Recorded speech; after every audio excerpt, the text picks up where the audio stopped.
All right, so yeah. So who am I? Well, why am I teaching this workshop, right? So, so I'm still a UC Davis undergrad student. I'm mainly doing this workshop just for our like Cal State team, which is our like club CTF team, I guess, which also like participate in like a lot of competitions like CCTC and stuff. And we just wanted to check out CPTC this upcoming season. And I figured why not have a workshop for it, right? And have like everyone join. I mean, it kind of sucks if only like a few people in our team is able to like watch this, right? So so this the format of this workshop is going to be like largely not too formal, not too serious. So yeah, so feel free to like interrupt me or like ask questions in the chat. Ethan, if you notice anything in the chat that I didn't pick up, let me know. Yeah. So now the question is, am I qualified to talk about this type of stuff? And I think maybe. So I have taken the OSCP exam. If you don't know what that is, it's basically like a well-known industry recognized like certification for like a entry-level penetration testing. Um, and now, if you want to get into penetration testing, I think there's a lot of good resources out there, and OSCP is definitely not the best like training resource, but it does get you like a foot in the HR's door. Yeah, so I kind of know my stuff basically. Um, Personally, I also dabble in random like cybersecurity stuff, like binary exploitation and stuff like that. So, but like I have some knowledge about some things. Okay, and personally, I like listening and playing music, and also like learning languages. And I guess a necessary disclaimer from me is that don't go pen testing, quote unquote, random services or like websites or like ports, IPs, whatever, without obtaining authorization. Um, I hope that's enough for you guys to not do, bad stuff. Yep. So of course, we I don't really have any like strict prerequisites of what you should know, but like I hope you have some Linux knowledge and some networking knowledge, and also be able to use like VMware. Of course, I'm not expecting you to like use like some really complex hypervisor stuff. Just like set up, be able to like download the Kali VM and like boot it up, configure the memory setting, CPU setting, and whatnot, right? But going back to like the nice to know knowledges, like concepts, I guess. So for Linux, I hope you know like what sudo is, like what is CUID, and why does that matter? Like what happens if an attacker can abuse like either one of those things, and how can we fix it, etc. But and so on. So if chances are we'll be able to cover like some of these topics or Linux basics today, especially basically like guess Bash basics, and also like how the operating system or how the Linux works on a surface level.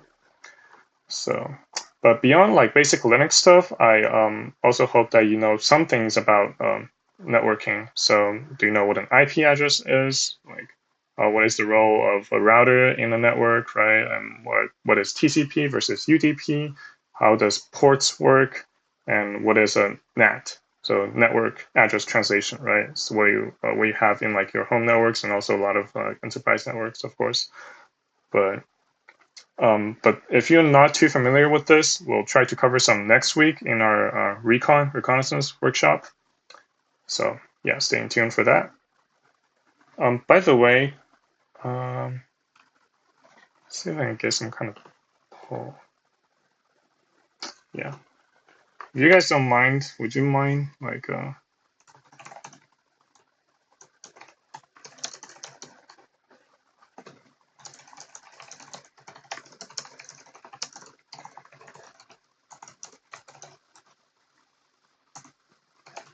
yeah, I'll appreciate if you guys could like give me a thumbs up or thumbs down depending on how you feel about these topics. So just open up the chat on the top right, and yeah, maybe I should add thumbs down.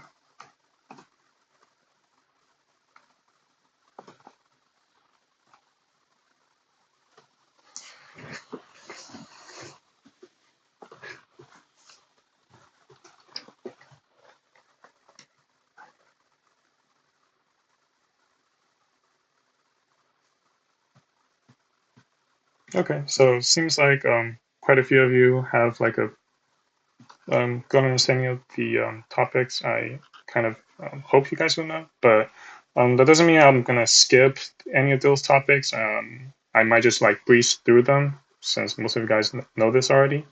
So as I've mentioned before, I'm only gonna cover some Linux fundamentals today, right? So in case I like breeze through it too fast, or you think you need some like extra reinforcement, or you like to learn more about this, I'll provide some resources for you in the chat when we finish that section. So anyways, yeah. So the general format of the workshops is that each week we'll have like around 2 to 3 hour session of like just me talking about stuff conceptually, or maybe involve some commands and whatnot, right? But this, of course, this time estimate is like very, I guess, tentative. So I've done workshops before and not and outside of Cyber too, but like it's always hard to estimate like how long one takes. Um, yeah, especially since when we haven't like meticulously expanded all the contents in our like schedule. So it's kind of hard to estimate how many slides there are and whatnot. But we'll try to like just keep you guys updated on the length of the workshops. And as I mentioned before, the workshop is recorded. So if you feel like you have to miss a workshop, just let me know. I'll send you like a YouTube link to it when I have the chance to. So at the end of the workshop session, I'll send a feedback form in the chat. It also doubles as a attendance form for those who want to compete in CPTC, which is like a penetration testing competition. So if you're a full-time student at UC Davis and you want to compete with us, make sure to fill that out. But if not, if you don't want to, you can still fill that out. Just let me know like what I could do better, what you feel about the workshop, is there anything you want me to cover, and so on. So, and there isn't any for this. So there isn't any exercise for this session, but in the future I might give you like some custom boxes or exercises that you could do, and then you might be able to get some flags out of them. And this attendance/feedback form will also serve as the place where you can submit those flags.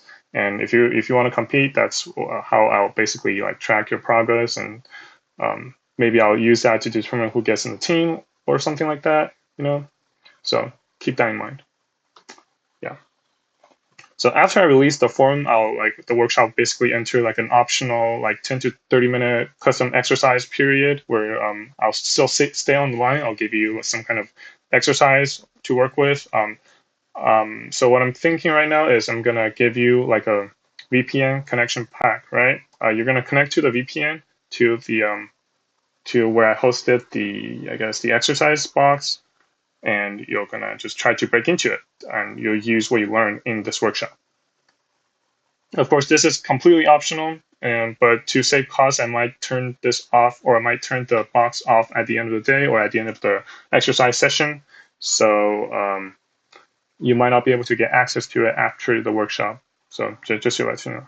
Of course, there's a lot of other good materials to practice what you learn, like outside of what I provide, right? Like there's Hack the Box, there's Try Hack Me, there's like a ton of war games you can do, or just reading/watching YouTube tutorials. That's also good too.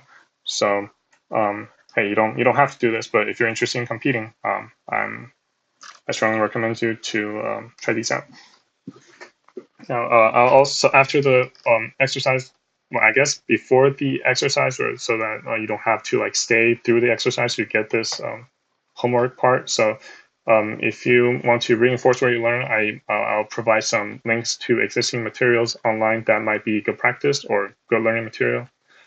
These will typically like just I guess, reinforce their skill sets and also expand beyond them, because I can't obviously, and you can't teach like on the entirety of like a good penetration testing course in like a short workshop like this. So ideally, you'll learn enough to like go freely explore and yeah, and learn what you or learn what you didn't at the workshop. That's kind of a like a necessary thing for, I guess, cybersecurity in general. So yeah. So the as I've said before, the workshop isn't meant to like teach every single command there is or every single tool there is or like a very detailed methodology or anything like that. But I hope you'll be able to get like a common or like a general thought process for approaching penetration testing, whether it's like a single box on some like lab range, like hack the box, or maybe approaching like a network of machines where you are just given an IP range and you have to like figure out how to tackle this by yourself or with a team. And of course, a very important thing about like penetration testing is you're gonna encounter new stuff all the time, right? So also learning, so being able to basically handle new stuff. So if you see something that you don't recognize, be able to basically look it up, figure out the common vulnerabilities, like ways to enumerate the services, etc. Right? And also basically how to get unstuck when you feel like you're having a roadblock trying to exploit something. That's also important. And if you haven't done hack the box, and let me just tell you, like it's very easy to get stuck on even the easy boxes, right? If you are new to this like field, and especially because like hack the box easies are now the now have the same difficulty as the old medium level boxes probably. So yeah, there's that. So apart from the general thought process, I'll also go over some common tools, right? So I'm sure, or most of you might have heard of Nmap, which is like a port scanning tool, right? Maybe GoBuster, which is like a directory scanning tool. So if you have a web server, you want to figure out like what files or what endpoints is on this web server, this will be a good tool to find out. And maybe you've even heard of Linpiece, which is like, so imagine you have some kind of remote code execution on a machine, and you figure out, okay, now that I'm in this box, how can I like find my way to something that's interesting that could potentially like elevate my privileges to admin or root or something like that, right? Stuff like Linpiece will really help. Well, this is for Linux, but for Windows you have Winpiece and also like a host of other tools for Active Directory, which is like imagine a bunch of Windows servers grouped together, and that forms a network, and that's what Active Directory is kind of for. We'll get into that in a future workshop. But yeah, it's a beast. Active Directory is a beast. Um, so of course, knowing how to use tools is obviously not enough, right? Kind of have to have the basic knowledge of what you're trying to tackle. So like knowing the common weaknesses and misconfigurations of the services you're tackling is also very important. So there's kind of like a two aspect to like penetration testing, right? So on the one hand, you're trying to build enough knowledge to recognize what you see and like to, I guess, have an instinct of what might be wrong with this service. And on the other hand, you're going to encounter new stuff um, every day, and you'll have to like figure your way around like trying to research something you didn't see before and like get up to speed as fast as possible, because like a penetration or like a realistic penetration engagement is like it has a time range, right? You can't just endlessly bang your head around a single service. So yeah, so this fixes the first part where you have to know a lot about the service, and then being able to handle new stuff is also the other aspect. So keep that in mind. So yeah, and this line might not make a lot of sense to you, but once you're in this machine, right? Chances are it's also connected to a lot of other stuff that's in the company's internal network. So it might be connected to some random like development servers or some file sharing servers. So once we're in, how can we like explore the network and move around without having direct access to the internal network? So if you guys know like NAT, right? Like a server it's not always the case that you like break into a server directly, right? So sometimes you might like send a phishing email to a vulnerable employee, and that person downloads like some kind of malware or like command and control implant that sends like some signal back to you so that you can control their computer. But then the employee's computer is behind like a private network, right? Like a router, so you can't directly go into the network, even though you've compromised that machine. So you have to figure out how to use the machine as a pivot to like basically exploit everything else that's adjacent to it. So that's also going to be part of this workshop. And this is a very important part of like penetration testing in general too. And lastly, once you finish like the penetration test engagement, right, you're going to have to write a report about it. So you might think, oh, that's boring, but like, how is your client supposed to know what you've done, right? The report is the only way they know that okay, you found something, and now tell me more about it. How can I fix it, etc. So the report is the only like deliverable you're going to be able to like provide to the client, and that's obviously like a very important part of your penetration testing engagement because they're gonna depending on how good they think your like pen testing report is, they might come back to you or they might not, right? So yeah, and obviously this is not an exhaustive list of what you might learn here, and of course what I'm not going to be able to teach everything you know about or everything I think you should know about pen testing in the workshops. You have to like explore after the workshops if you'd like to learn more. And due to like the I guess resource constraints and also the format, I'm not going to be able to teach like some techniques. Like obviously I can't show you how to like I guess, or I won't be able to set up an actual like enterprise network and have like random users clicking on like phishing emails, right? I mean, I could do that, but that would be a ton of work that I might just not have resources for to like set up. So take that in mind. There are paid lab ranges that do offer that kind of scale. So if you check out the Hack the Box Pro Labs, it's kind of expensive. It's like $100 to sign up, and there's also a subscription that you pay monthly. But if you're into that thing, I think it might be worth it. So after I blabbered about like all the forward stuff, like one last word about CPTC. So what is CPTC? CPTC is like a penetration testing competition for college students, right? So obviously it's not going to require like any, I guess, industry professional level of knowledge because we're still college students. We're still learning how to like tackle, I guess, the basics. But this is still nonetheless like a good proving ground for what you've learned, right? So you're going to be attacking some kind of enterprise network, or I guess you're not supposed to like quote unquote actually attack, right? You're supposed to like test the network or test the defenses in a network. And depending on what the client asks you, you might want to like obtain domain admin or like domain administrator, basically gain control over the whole network, or be able to like exfiltrate some like super important data, like I don't know. Like social security numbers, even credit card information.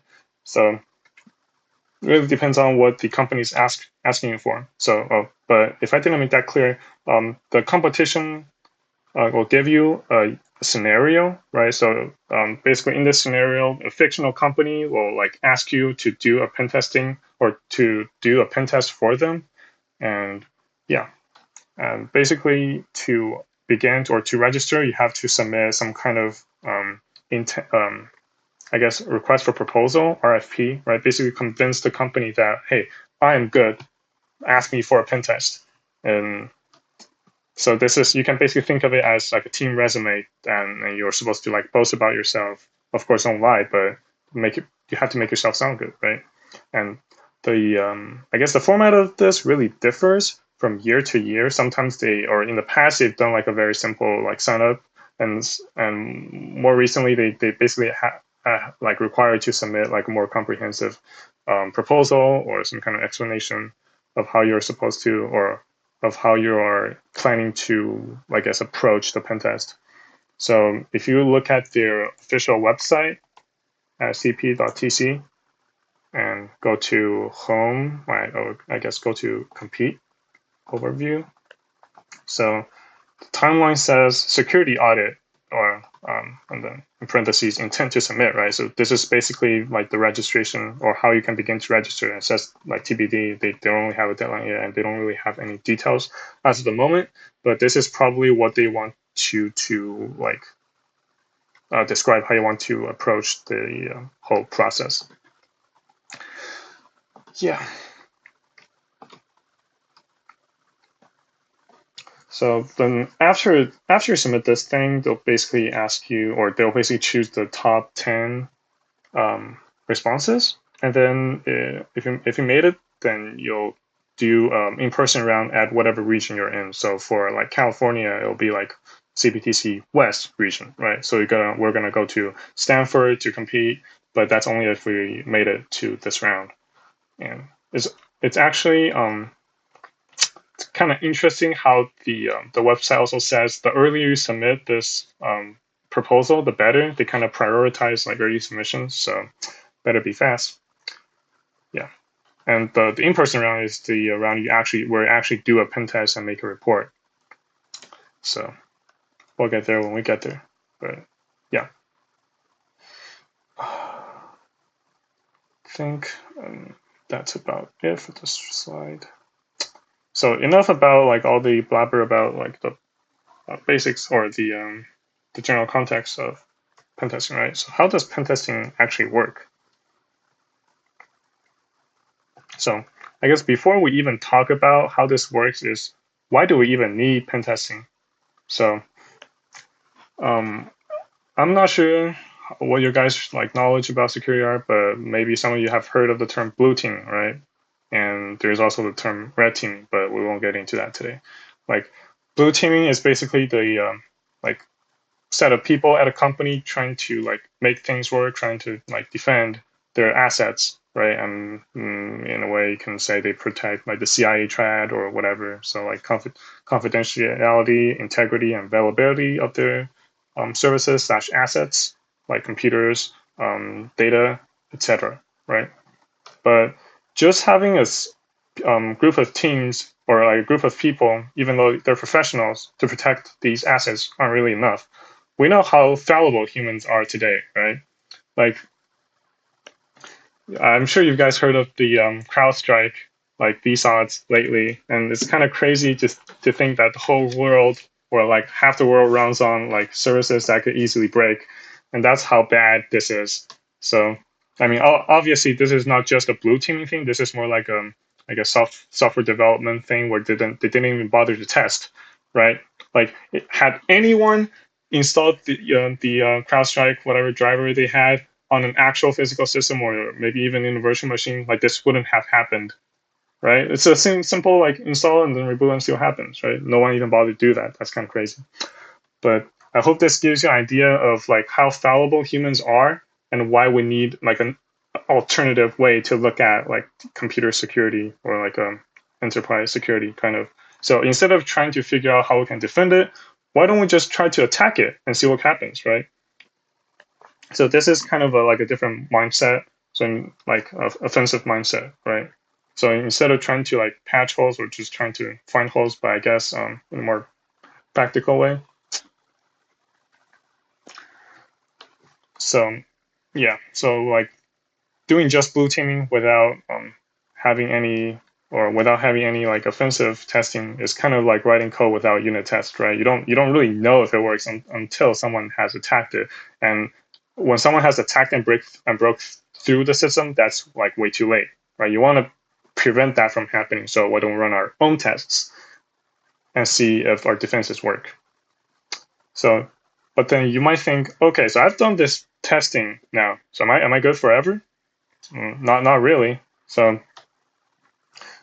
like code change, right? And systems change. So as time goes on, like more issues, more vulnerabilities in the software used, or more misconfigurations that sysadmin produce, or like all kinds of stuff, right? There's just going to be holes in your infrastructure that like grow over time. So you're going to need this type of offensive testing periodically. And of course, right now I've just been talking about like computers and technology, but don't forget that like humans are also vulnerable to this. So that's why most of the time the first thing that gets you in like a network is not some kind of CV like a vulnerability on like an external web server, but more often than not, it might just be a simple phishing email to send to an unsuspecting employee. So this so like a good offensive testing should also like test the like policies and procedures that a company have, and basically test if the company employees received enough cybersecurity training in a way. Yeah, I think I've basically like talked about this, right? What better way to test your defenses than to just attack them? So yeah, but then you might so remember I talked about blue teaming versus red teaming, or I briefly mentioned it. So what does red teaming have anything to do with this, right? So red teaming, you can think of it as like an alternative form of penetration testing, but it's kind of different in like what its goals are. Like red teaming, in my opinion, or in like from what I read, is a lot more comprehensive. So a penetration testing engagement, like most of the time you'll like let the or the company is gonna let its like blue teamers know so that they can like I guess somewhat rest at ease, even if there's a lot of alerts popping up on their screens, right? But red teaming is kind of different. Like red teaming kind of just tries to emulate an actual like attacker, actual like well-known adversary, and try to break in the system without anyone noticing. And this kind of simulates an attack a lot better. And they're also going to have like a more pinpoint approach of like just getting to some specified target by the client. So it might be just, oh, getting to this server and extract this data, and then you'll be set, right? So not necessarily, you don't necessarily have to figure out every single vulnerability there is. Don't have to like get like super high privileges in the system. Red teaming is a lot more focused. So yeah, I hope that made the differences between red teaming and pentesting clear. But let me know if you have any questions. Yeah, so I'm assuming since you're here, you're all like interested in pen testing or kind of the offensive side of things, right? But I think even if you are not, like even if you're not even you don't want to do like offensive cyber career or even a cyber career at all, I think it's still going to be useful as a defense. Or on the defensive side, of course you want to know how the attacker is actually like targeting your system, right? So they can build better defenses that I guess specialize around how things actually like work.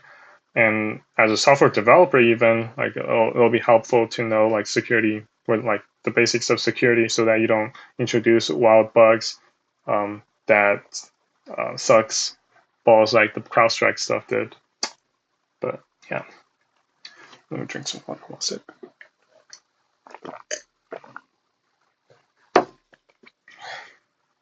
Yep. So I'm not sure if you guys know, but there are multiple kinds of pen tests. So I guess in the context of in talking in has been like for mainly a network penetration testing, or so basically you're given some kind of a bunch of IPs or IP range and try to figure out how to get into it, right? That'll be a network one. Then there's like web app, there's physical. So for web app, you're given a specific web application or web service and you're trying to test the vulnerabilities. For physical, you're actually going on site and see if their physical access controls, so think like doors and all that kind of jazz, is secure. And there is a lot more. You can probably find those with a Google search, so I'm not going to bother explaining here. So of course, like a penetration test is not that simple. It's not as simple as like getting onto Hack the Box and like starting a new machine and getting an IP and just trying to hack away at it, right? So that, I mean, it would be nice if that's how simple it is, but no, I mean, like real life is a lot harder. So before it actually starts, we have to like talk with the client and figure out like how they actually want the engagement to be done. So like two very important things that we have to like figure out before we actually do the pen testing is one, scope. So what things are we actually trying to test, right? Obviously we can't just like test everything there is. It'll be like way too time consuming, and depending on like the size of the company, that may take um, a ton of time. So like some most like engagements will like target a set of assets that the company are trying to test. So so the scope could be like IP addresses or like CIDR ranges or like a subnet in the internal network, etc. And also the scope also tells you like how much time we should spend, and if there's any techniques that's not allowed. So obviously you don't want to pull like some random DDoS or DOS that the company didn't ask for, right? And it's also not a good idea to like use some really dangerous exploits if the company didn't agree to it beforehand, especially like things like zero logon. Um, that could like basically paralyze the entire network if you didn't like like undo the exploit right afterwards. So that's something you have to figure out in the scope section, and also you have to figure out what the goal of the penetration testing engagement is. So, oh yeah, so yep. But then besides scope, we also have rules of engagement. So to be fair, there is like some kind of overlap between scope and rules of engagement, but we don't have to worry too much about it for now. Let's just focus on the technical portion. But yeah, but just to so as a brief explanation, I guess the rules of engagement most of the time contains the schedule. So like what is the approximate I guess time range, but not just time range. Like how do they want to approach each like I guess section of the pen test on a timeline, right? And also the rules of engagement also like covers stuff like procedures. So if the company has some really secret stuff or has some really I guess sensitive stuff like personally identifiable information, PIIs, right? So you don't want the pen testers to be able to like randomly grab um, the information from the database when they get into it. So the stuff procedures around the sensitive information needs to be discussed beforehand. And so why do we think this matters? So imagine you're doing a report, right? Like how are we supposed to prove that we have breached into the database, but then we can like obviously download any data if it has any sensitive information, right? So the procedure part basically covers how the company wants to see what the evidence for your compromise, and the so apart from that, there's also like legal stuff and etc. that we'll go into, but yeah. So this all this type of information can be found here on this like unofficial penetration testing execution standard pre-engagement section. So if we click on this link, it'll give you a somewhat comprehensive guideline of how to approach this whole process. So I mean, we're not doing an actual pen test anytime soon, but this is nice to have resource. So again, this is like a so PTS is made by like a not I guess a nonprofit or like just the community in general. It's I think it's fairly well accepted. So if you ever want to get into pen testing, I guess this would be a nice thing to read before your first actual engagement. Okay.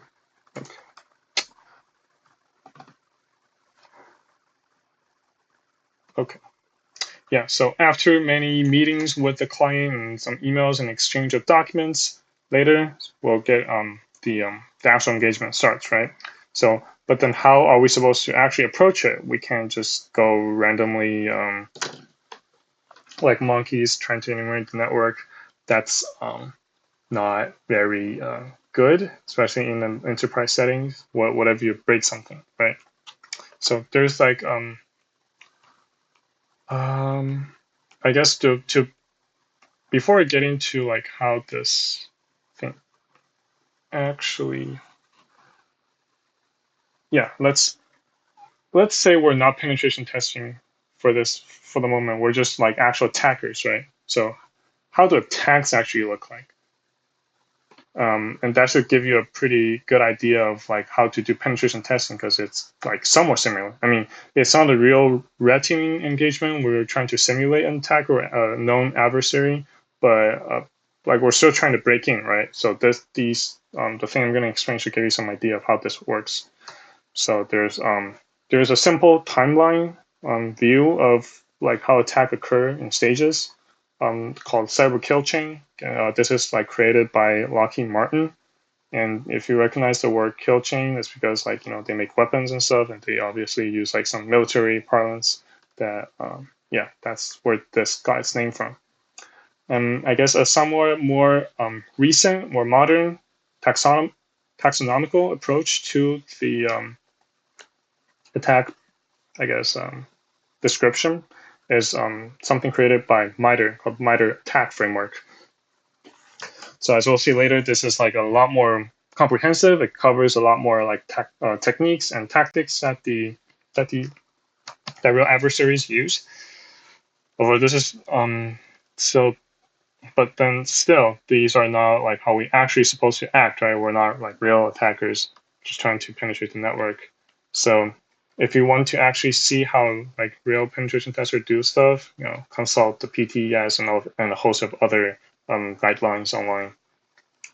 So like NIST standards and OWASP like guidelines. So there's a lot. Depending on what you pen test, this is obviously going to be different, right? Like doing a network penetration testing is going to be like somewhat different from a web app penetration pen test.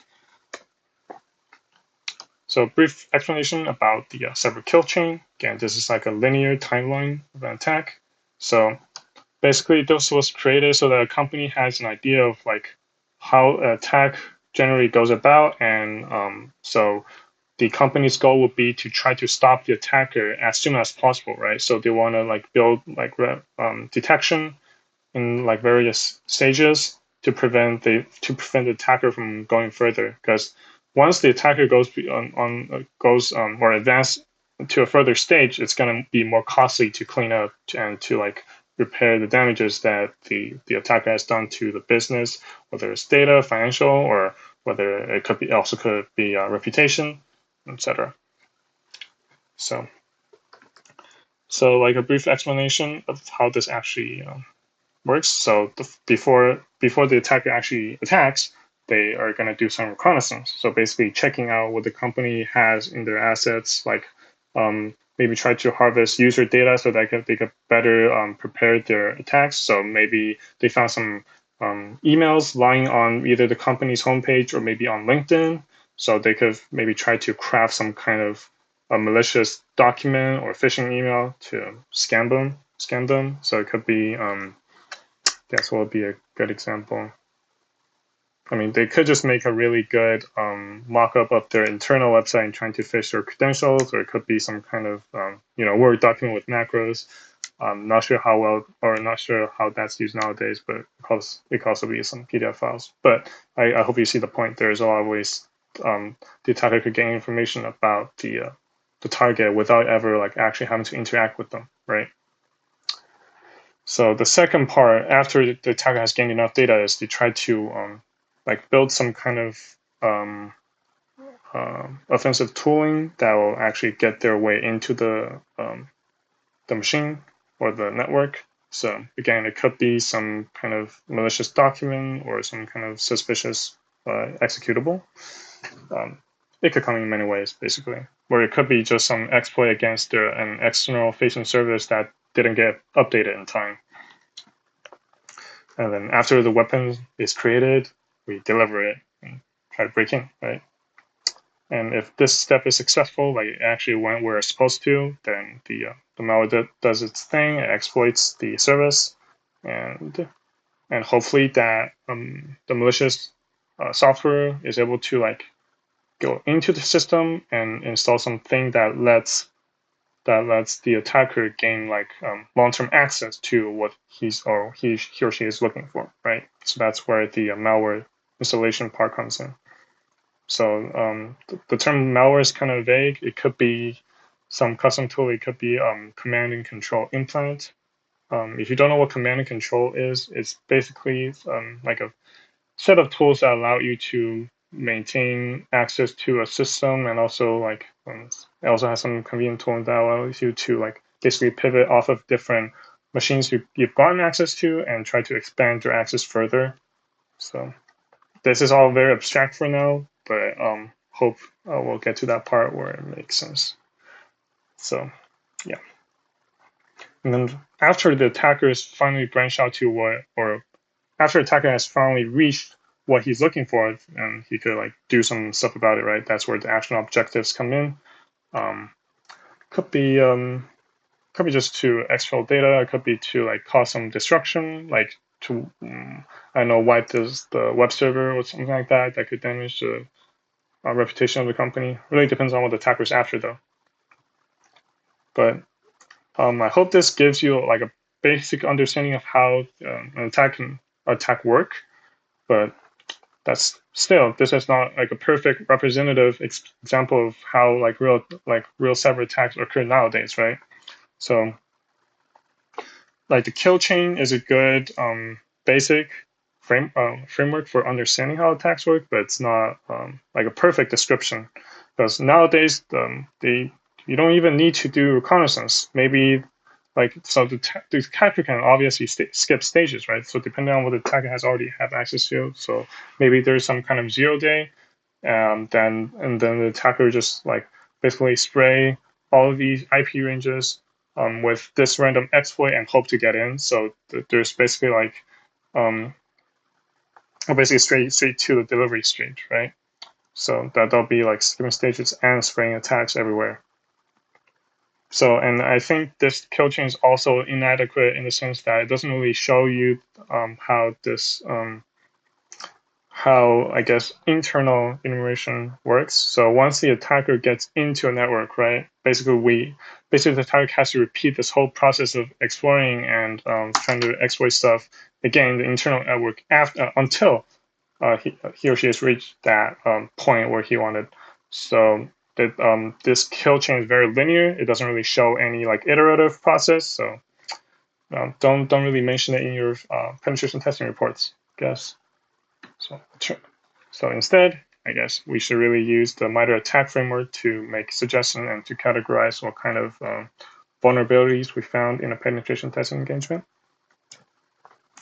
So this is not the an official image from MITRE, but if you want to check out the official, I guess, on the MITRE framework, you can just Google it, right? And that'll be the first result. So this looks all very intimidating, and it kind of is, but basically it kind of maps out the different stages of attacks. I mean, still it's kind of linear, but basically each individual techniques will have like references to each other, and obviously this also covers stuff that happens before, I guess, reconnaissance. Let's see. It also covers stuff that's like kind of before reconnaissance, where the adversary basically have to set up stuff, right? Well, I guess you could say it occurs after reconnaissance, because the attacker has to know what stuff to set up based on the target, I guess. But so this part is where the attacker would develop their custom tooling, maybe set up like a command and control server on some kind of cloud infrastructure, etc. Yeah, so this is a lot more detailed and also has a lot more explanations. So if you click into one of those random techniques, you'll see a whole lot of stuff in here, right? So I guess, how do I want to explain? So each individual box is a technique, and a technique is like a generic way of how an attack is done, right? But you can obviously use very different tools to achieve the same technique, and that's what the procedures are for. So procedures is basically implementation of the technique, and there's like various tools used by various known adversaries, like advanced persistent threats. So these are like numbered, right? They're also named, but these are like very well known, oftentimes nation state actors that that basically goes around and hack important stuff. and they have like I guess, or they have been fingerprinted to use like particular ways of or particular tools or particular procedures, and this is where they're documented basically. And I guess what's also very helpful is also this like ways you can defend against this. So this is not just used, but this is not used solely as a way to like attack. But this is much more useful for as blue teamers to figure out how to mitigate this type of attack. So maybe, so I guess what is this? Account manipulation. Yeah. So I guess if you somehow if an attacker somehow can get their way into like a unauthorized, or if the attacker can somehow in an unauthorized way get into account, how can we stop them, right? So adding MFA, adding some second network segmentation, etc. Yeah, guess. And obviously, this detection part is a way for like I shouldn't say obviously, but like detection will help the blue teamers, I guess, catch the adversary before they do too much damage, right? So the I guess SOC security operations center analyst is constantly looking at like various logs and alerts, right? And these, if they added these specific protection or detections to their, I guess, logging system, then they can detect this specific type of technique as soon as possible. So yeah, this is what the MITRE ATT&CK is all about. I mean, this is like this can give you some idea as to how attacks or how specific techniques work, but it can also be a very good very good resource for like defenders too.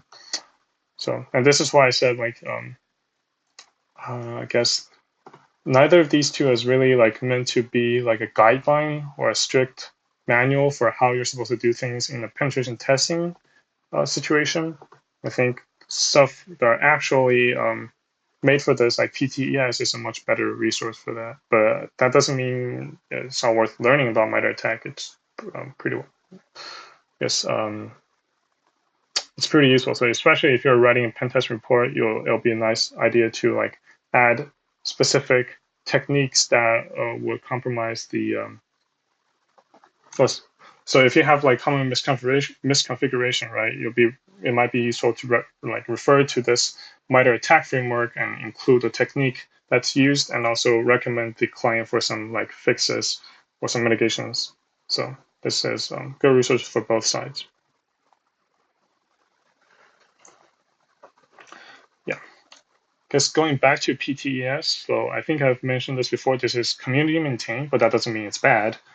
I mean, a lot of stuff in the cybersecurity community is maintained by like open source folks, right? And so this is what PTS is like general guideline for how each stage of the engagement goes. As you've seen on the website I opened earlier, it's like super detailed. It has a lot of stuff, a lot of good advice. So if you're actually doing a pen test, or even if you're just participating in a competition, like it'll be a good read to. Oh, I gotta think. 1 second.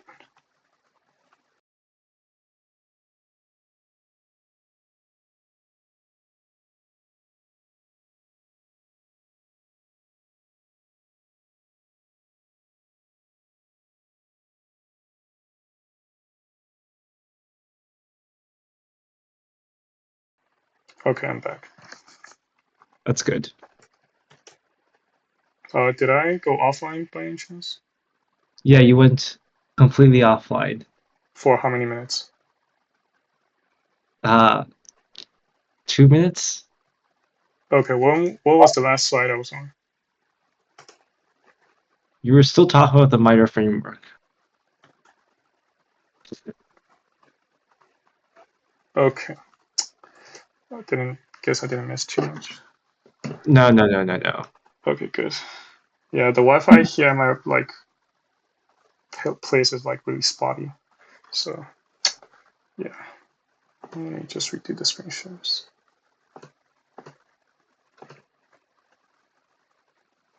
Okay.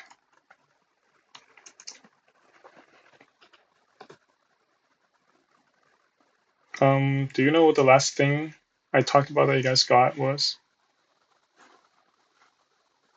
Uh, you were still talking about the right after the initial access over there. So right after like the reconnaissance and the no, you were in the minor framework. You were in the minor framework, and you were talking about the individual specific attacks on the website.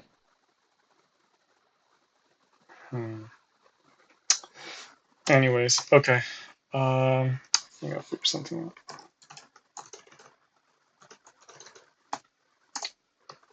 Yeah, I guess I'm not really super sure where I left off on, so I guess I'll try to go through it one more time. But yeah, so yeah, I guess the MITRE framework is it has a lot more like it's more taxonomic. It also contains a lot more I guess stages than cyber kill chain, right? And also doesn't assume like a perfectly linear procedure of an attack. So for example, between this image is not super accurate because MITRE attack has places before the actual attack or has stages before the actual attack, right? Well, there is like a distinction between the attack stage and the pre-attack stage that some images just take the attack stage. So before the initial access, so basically before the initial exploitation that attackers run, there's also like recon and resource development, right?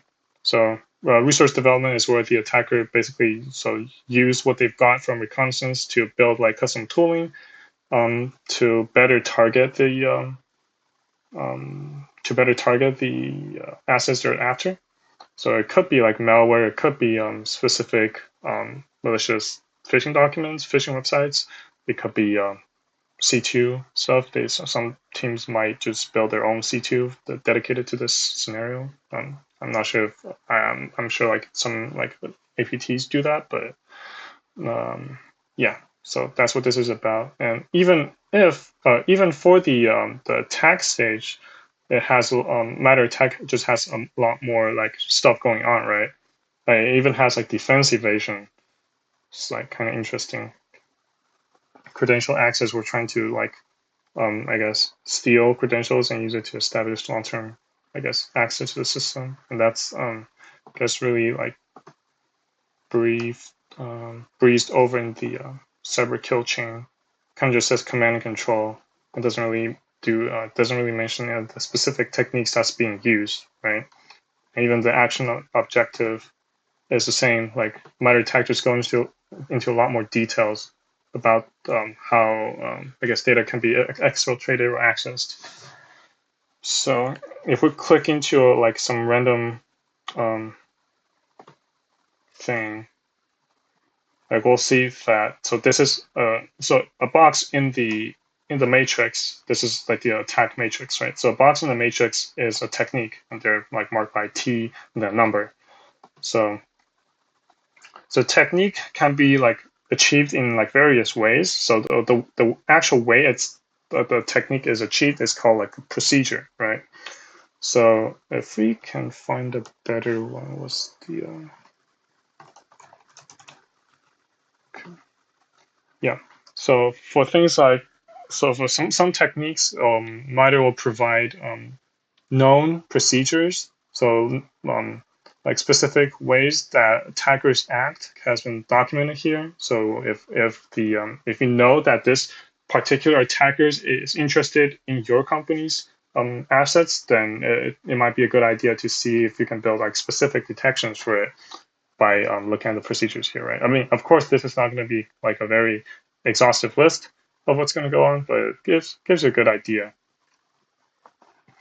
And this is, of course, so as you've probably figured out, this is not only just useful for attackers or I mean for penetration testers at all. This is also useful for like blue teamers, people who are trying to defend the network to try to build good defenses and also detections. So basically, trying to stop the attackers from using these procedures at all. And if they ever succeed, if the defenses ever miss, then they want to build like good detections so that the logging system will alert the analysts as soon as possible and stop detectors from doing more damage.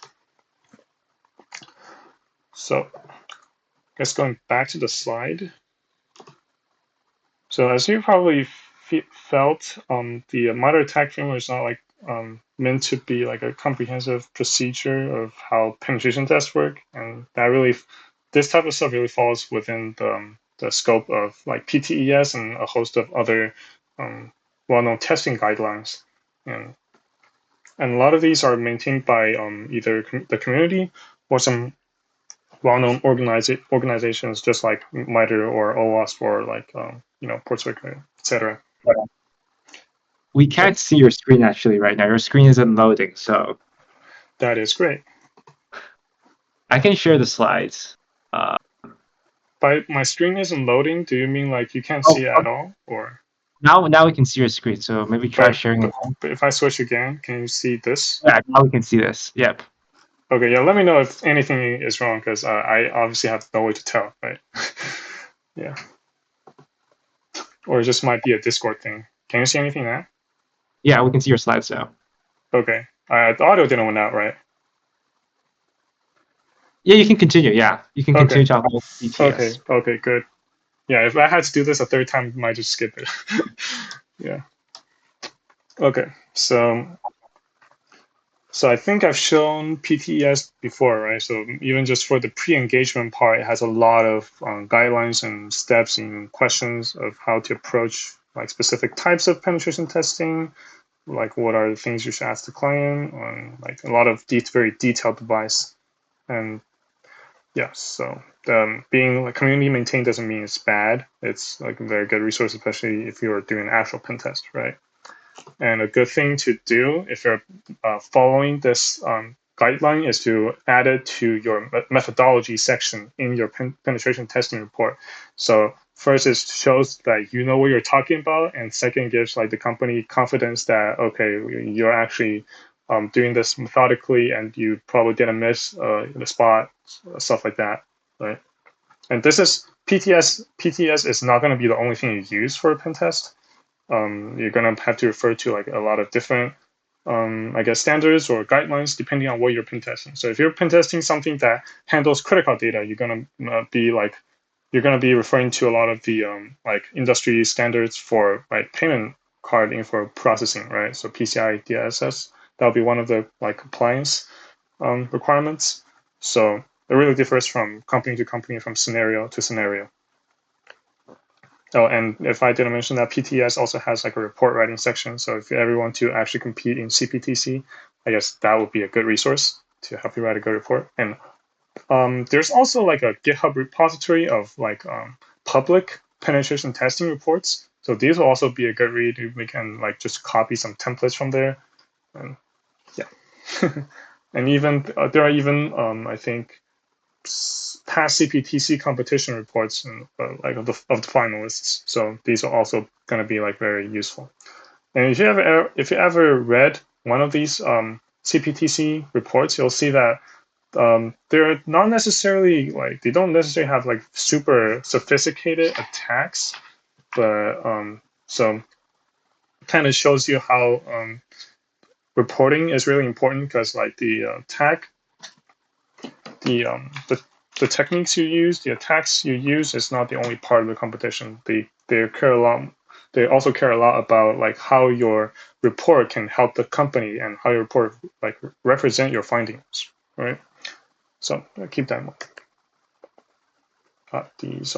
We'll do these next meeting. And I know a lot of you probably said you yeah, I know a lot of you said you're feeling comfortable with these topics around like Linux and stuff, but I think just in case, I'm gonna breeze through them once. So it'll be nice if I can just copy this into Kali. Let's see, I think I want the link and access. Okay, let's see if I can do this. Okay, this works. Yeah. So now I'm going to go into Kali and kind of just demonstrate the basic concepts around Linux. yeah. By the way, this is the So I'm gonna be demoing like a hack the box machine walkthrough today. So this is the thing we're gonna use. But yeah. But that besides that, the slides.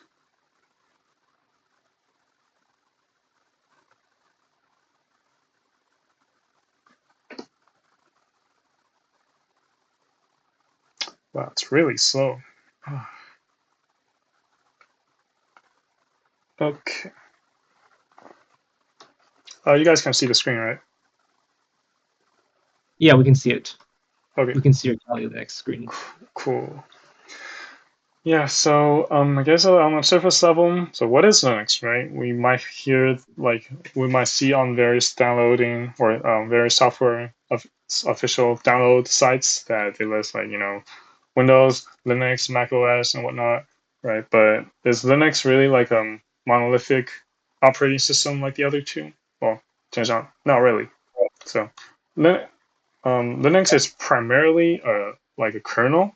So if you don't know what a kernel is, it's basically that this like the core part of the operating system that keeps everything going.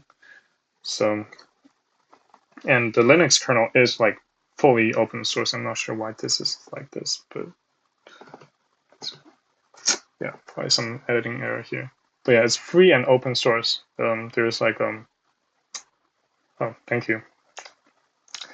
Yeah, or as we call it, free and open source software, right? So FOSS. And there's also another acronym called FLOSS, where it's like free libre and open source software. You can research more about that. So a lot of the Linux related or GNU related um, software falls under FLOSS. So that basically you can just use them any way you wish, and they're fully open source. You can modify them however you want. Um, but provided you provide the I guess if you ever use it, um, I can skip that part. But like there's basically this clause in like GPL that says you have to like this like basically um, open source your modifications to the GPL licensed software. Yeah, or that might be in LGPL.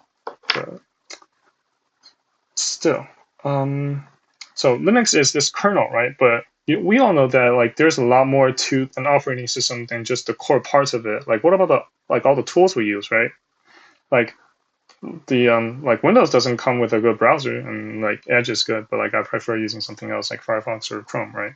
But so the Linux kernel is also accompanied by a lot of software, and different since like Linux is such like I guess a lot more free spirited. So there's a lot of people that customize it their way, and as such, there's a lot of distributions of how like Linux is bundled with a bunch of other software, right? So one such distribution or distro that you might have heard is Ubuntu or Debian.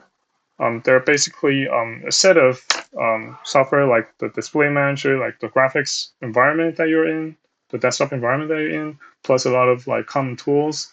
So all of these make up, or plus the package management system, that's like a very important part, and maybe the init system. So all of these software plus the Linux kernel make up a distribution. So right, and the as many of you can probably tell, I'm using Kali, which is another like Debian-based distributions, right?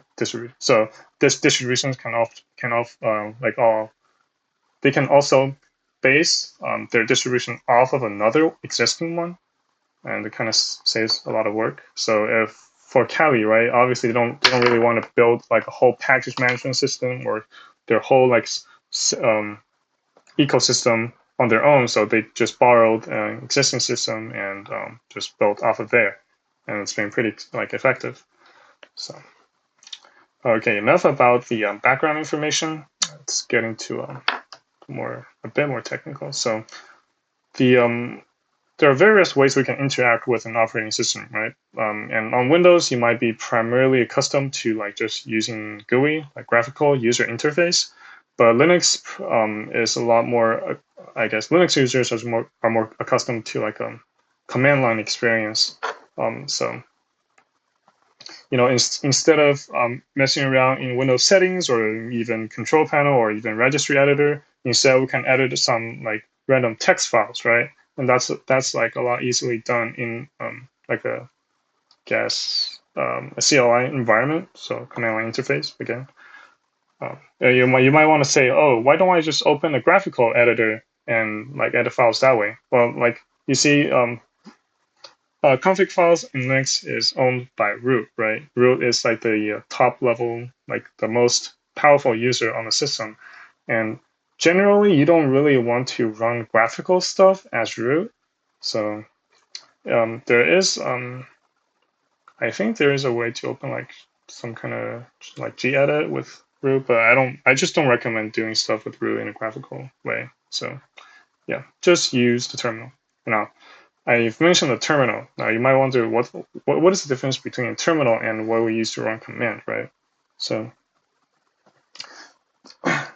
the actual the word terminal comes from the days where we actually had an actual like physical terminal screen that we type into, but then that is no more, right? So most of what we use are now called like terminal emulators. They're like fake terminals. So if we open like the default terminal that for the XFC terminal. Okay, it doesn't want to launch, does it? Okay, it does. Yeah. So this is like so imagine this is like a fake like terminal device that we can type commands into, right? Now terminal is just this outer interface. What's actually running is a shell. So you probably heard of Bash, which is like the default shell on many Linux systems. There's obviously a lot more other shells, like I'm using the fish shell. And I think Kali comes default with Z shell. It's like ZSH, right? We can also use Bash, ZSH, or that's, yeah. So, and you can see like Kali has overwritten the prompt of both of these shells. So they look a lot more custom. Yeah, so this is what allows you to run commands. And now, so the shell provides some like built-in commands, but most of the commands you use are actually just programs that's been installed on the system. So as a brief example, so there's this very common command called ls, right? Basically list the files in your current working directory. So this ls is not like some built-in of bash, the shell or fish or something that I'm using. It's actually a command on the system. So if we use which ls, this command will tell us that, okay, so ls is actually a binary located in /user/bin. So, and this is managed by the package management system. So on system, which I won't go into right now, but we'll see later.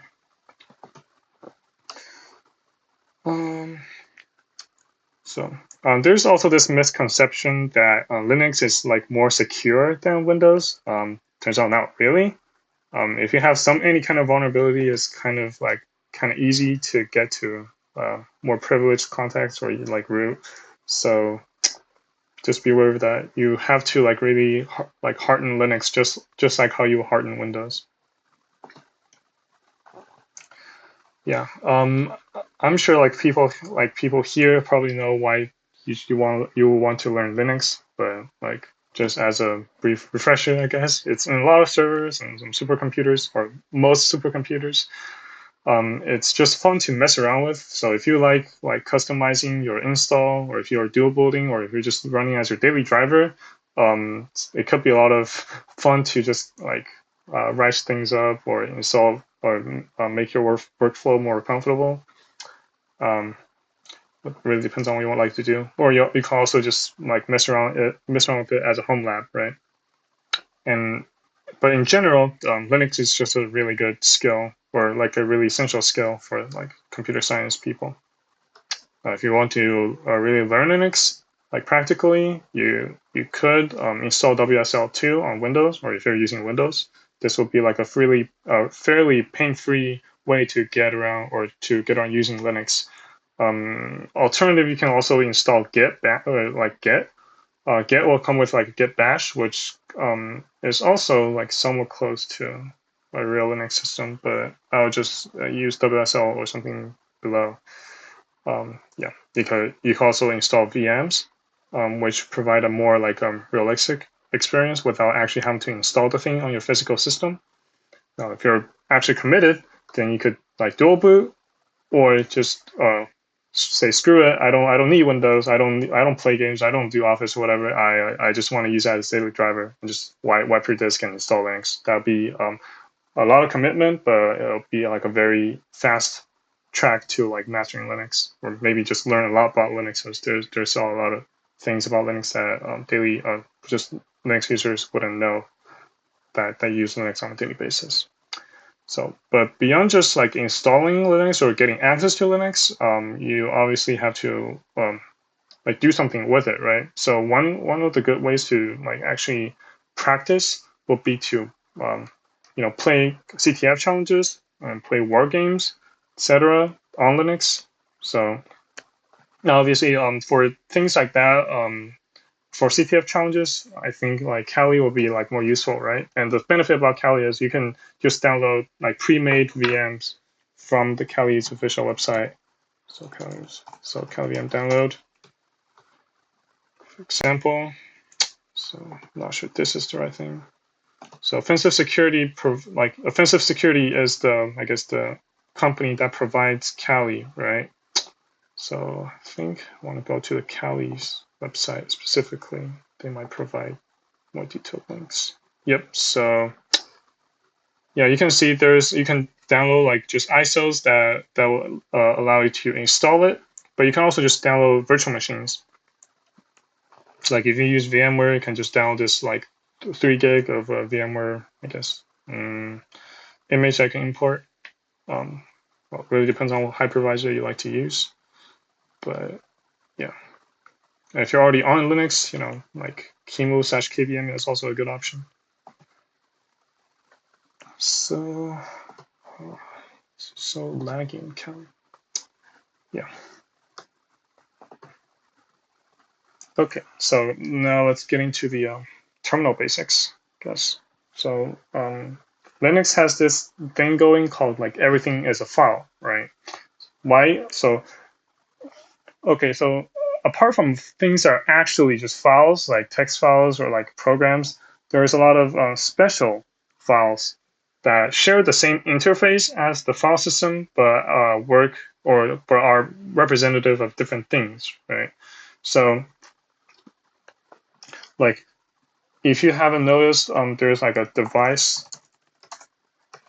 directory, right, in the under the root directory. So the root directory is the top level of the Linux file system, and there is no like C drive or anything like that. If you want to load or mount a drive, you do it under one of the directories that falls under root. So, and if you look under device, then you'll notice that like the disks are actually present in the device. Let's see if it's actually, so if I do SDA, yeah. So the disks are actually present as a file in the dev directory. So that means we can use it as an argument to some command line tools. So if you want to wipe a disk, you'll do like, of course, I'm not going to actually run it, but like something like that would like probably wipe your disk, right, with random data. And of course, if you're on like a NVMe drive, this will do it like super fast. So don't ever do this unless you know what you're doing. Yeah. So there's also a lot of special file systems that appear as just regular directories. So one of the most known examples is probably the proc fs. So the process file system. You can basically view every single process as like a directory here with a lot of attributes that are available for you as like files you could read. So for example, for this current process, which is like the shell, right? We can access it using proc self, and maybe you can even read the command line or the command that started this shell. So I guess if we're doing this as like this, I'll actually print the command line of the cat process, right? So cat is concatenate, or stands for concatenate, and what it does is it allows you to print files and even concatenate multiple files together. So if I do some other stuff here, it'll print these files one after another. So yeah, and there's also like interesting stuff like sys. It's also like a virtual, or like a virtual file system. Yeah. Guess anything special I want to talk about? Oh yeah. By the way, the terminal I'm using is called Quake. I really like it, even though it's not like as fast as the other like GPU accelerated alternative. It's because like it's a really convenient drop-down terminal that you can just call with a shortcut, right? You can, I think you can even make it like half full screen like that. But and also run it with tmux, which makes like creating multiple terminal windows really easy. And I have zoomed in for you guys just so that you can actually read stuff like without like squinting your eyes. So yeah. Not sure what's the runtime of 1 hour. Yeah, I think I'll be able to go over this. So there isn't a whole lot of stuff, but I guess if it's the first time you've seen these commands, it'll be a lot to digest. So just bear with me. If you ever need to like review like how a command works, you can always consult the man page. It's like the manuals for Linux.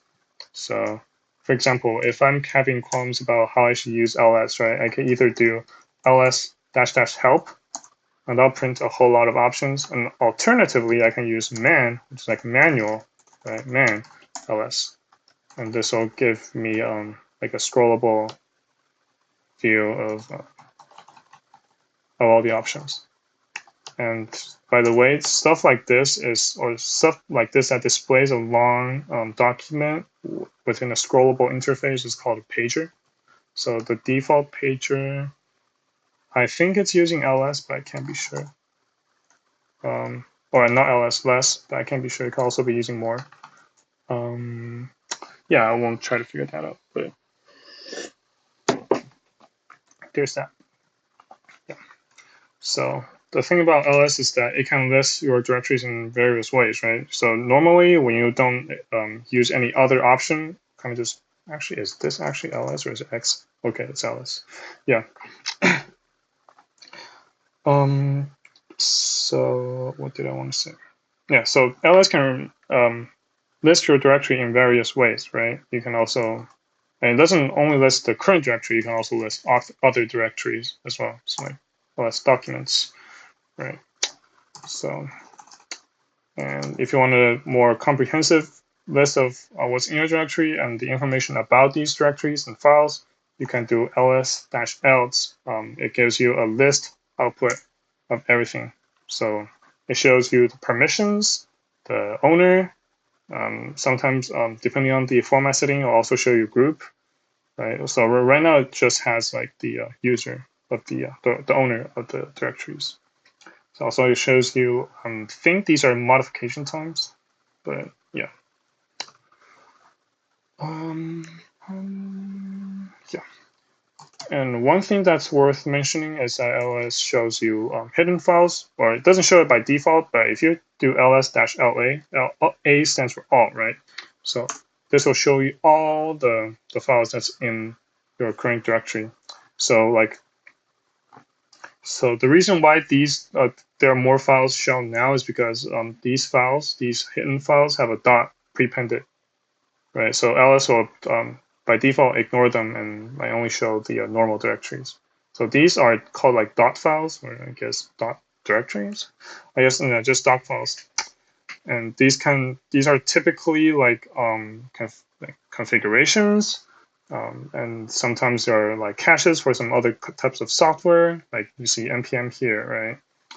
And there's a few pretty I guess essential dot files you should know. So if you use like bash, obviously you should know about bash rc, which is like the first script that runs when you start your bash shell, right?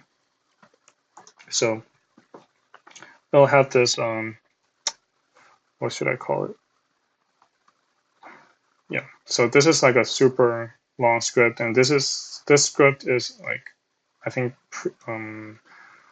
this is a standard script that all Kali or even Debian systems have. So most of the time you don't have to worry about it, but if you ever need to define something or create a new variable, alias, function, etc., you go to this file. And same thing for Z shell RC, right? So, and there's also common dot directories like .config. And as its name suggests, it has the config of like a lot of your user programs, like text editor and even like tools like Wireshark.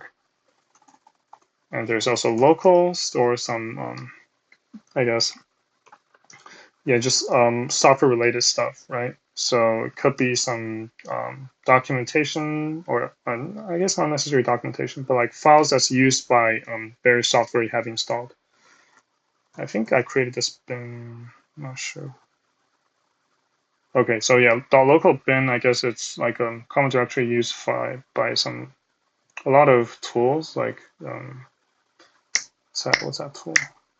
Like for example, like if you're installing Python packages that has their own binaries, right?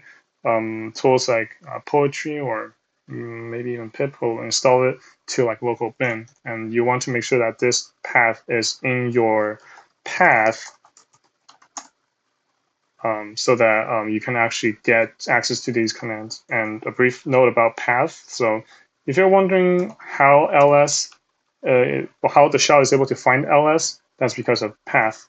So the path variable is an quote unquote environment variable that like all the processes have access to. So the path variable tells the shell which directories to look for executables in. So when the shell gets a command like ls, it'll look into each of the directories sequentially and figure out, okay, does it have ls here, there, and if yes, then I'll just execute that specific executable.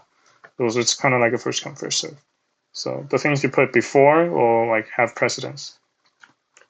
And this will also be like a very kind of annoying prank to pull if you like just override the path on someone else's computer and like make it just inject a bunch of fake commands that break their system. That'll be kind of funny. But yeah. But then normally, if you do bash, this path will look different. There'll be colon separated instead of space separated, and this is more like the standard. Fish just likes to be a bit different, but yeah. Okay, so, geez, I should probably speed up, huh? Yeah. So apart from ls, you can also change the current directory with cd. So it stands for change directory, right? You can also change back to the previous directory using dot dot, and you can undo that multiple times using multiple layers of dot dot. Apart from that, doing cd by itself leads you to the home directory. So if you do cd, I'll bring you back to the home directory, which is presented here by the tilde. By the way, your home directory is located in /home, or normally located in /home / your username. Right. So in this case, my username is just Kali. So now your shell already does this, but if you ever don't know what directory you're in, you can do pwd. Gives you it does print working directory. Alternatively, you can do echo pwd. And I think bash or whatever shell you're using most likely maintains this as like an environment variable. So if you want to create a directory, you can do tester, right? This will create a directory or folder, as Windows people like to call it, in your current directory. So if I ls now, you'll see there's a tester, right? And if I want to ever remove this directory, so now it's empty. It's empty currently, so I can use this command called rmdir. And notice that this command will only remove empty directories. So if I create again and then put some files in it and run test remove the tester, it'll fail because the directory is not empty. So in this case, we'll do rm with -r. So rm stands for remove. It can be used to remove like just files, but it can also be removed. It can also be used to remove directories if you provide the -r option to it, right? So you might also be familiar with this command or with this one on called rm-rf something something. And what the f does is it does force, so a force removal of stuff. So if you have any files that has been marked as read only, f will get rid of them. So you might see that when you're say removing the .get directory from a Git repository or whatever, f will be required there because otherwise you have to press through like a lot of, or you have to enter a lot of yeses to remove all the Git metadata. Yeah, I guess I can show. No, it's fine. Don't want to show examples. So you probably briefly noticed, but I used this command to create a file. Now, this is not the only way you can use to create a file. You can, let's see. So you can create a file using touch. So touch test.txt. Now we have this txt file, right? Touch can also be used to update the timestamp on the file. I'm not super sure whether it updates the modification time or okay, update both the access and modification time to the current time. So yeah. Let's see. Yeah, we can also echo. So echo on its own, it just prints stuff to the screen, right? So if I do echo hello, say hello. But we can also redirect the output of this command to a file. So this greater than sign is a redirection operator, so it goes from here to whatever comes after, right? So test.txt. So now we should be able to see test.txt with a new line. Sometimes you want to pipe, or sometimes you are running a command and you want to pipe it to a file, or you want to like redirect the output to a file, right? But you also want to see it as the command runs. So let's say we want to, I don't have a good example right now. Say like mmap localhost. I mean, mmap on its own has like the option to output files or output the output to, or to save the output to a file. But just for the sake of example, we can use this command called t. Right. So t, what it does is it receives the output from the previous command through what's called a pipe. So the output of this is fed through a pipe and is connected to this t command, right? So save that input from the standard input and write that to this file. So right now, if you look at this file, it'll have exactly the same stuff as this. Right. Enough about T. So, and you probably, yeah, I think I've explained this before.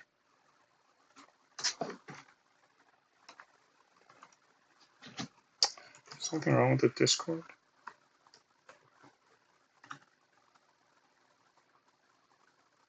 That he's go. Oh, there, Genkai's. How long did I Genkai's miss? back. All right. We'll let him continue. So 1 minute loss of, I'm assuming. Or is he not going to come back on the stage? Check 1, 2.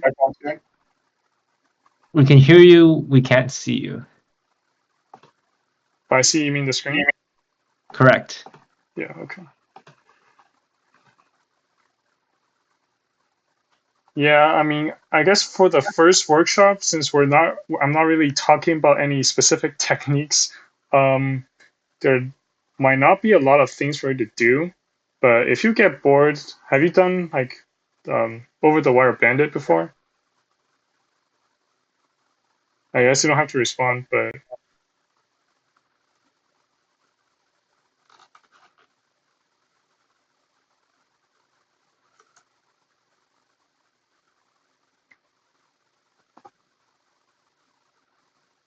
you got through a dozen levels, but haven't done much else. Hmm. Yeah, I don't remember how many levels you're in over the wire bandit. Let's see.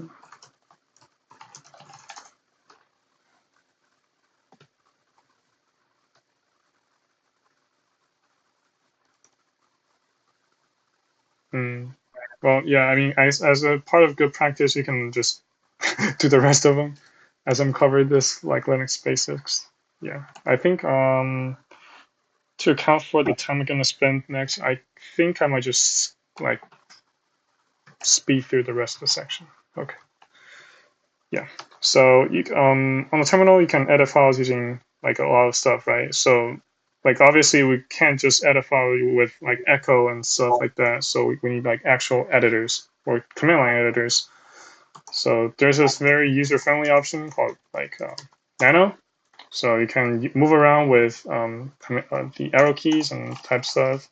And then when you want to exit, you'll see that there's a shortcut, Control X to exit, right? And then I want to do Y to save the buffer, and then to save it to this file, then Enter to save.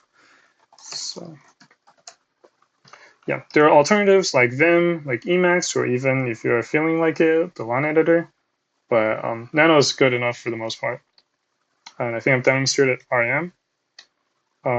So find is another useful command. So if you ever like forget about where you left your files, you can use this to find it. So for example, if I want to find a file that has the name x.py, because like to name my uh, scripts x.py, yeah, that'll do the job, right? So let's see. Yeah. And also a very useful tool would be to find like suet binaries. Oh, I hate. Okay, now we're back. Another useful tool would be to find suet binaries. So I think it's that. So yeah.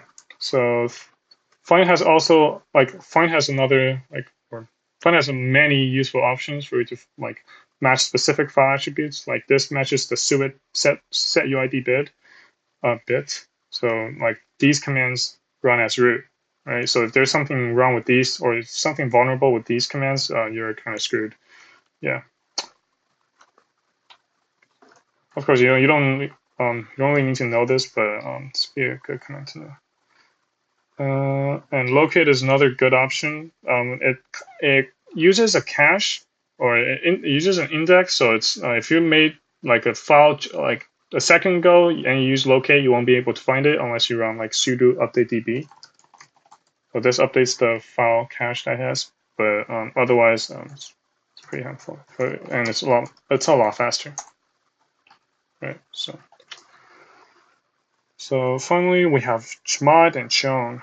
So chmod, I like to call it chmod, but chmod changes the permissions on a file.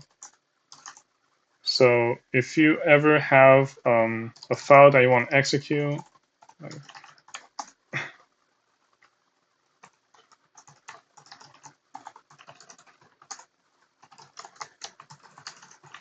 right? So let's just say we have this very simple Python script and want to execute it. Now we could just do Python 3 and then test.py, right? But most of the time, a lot of times we want to do this to execute it, and we can't because it's not an executable file yet. So we can do this, right, to make it executable.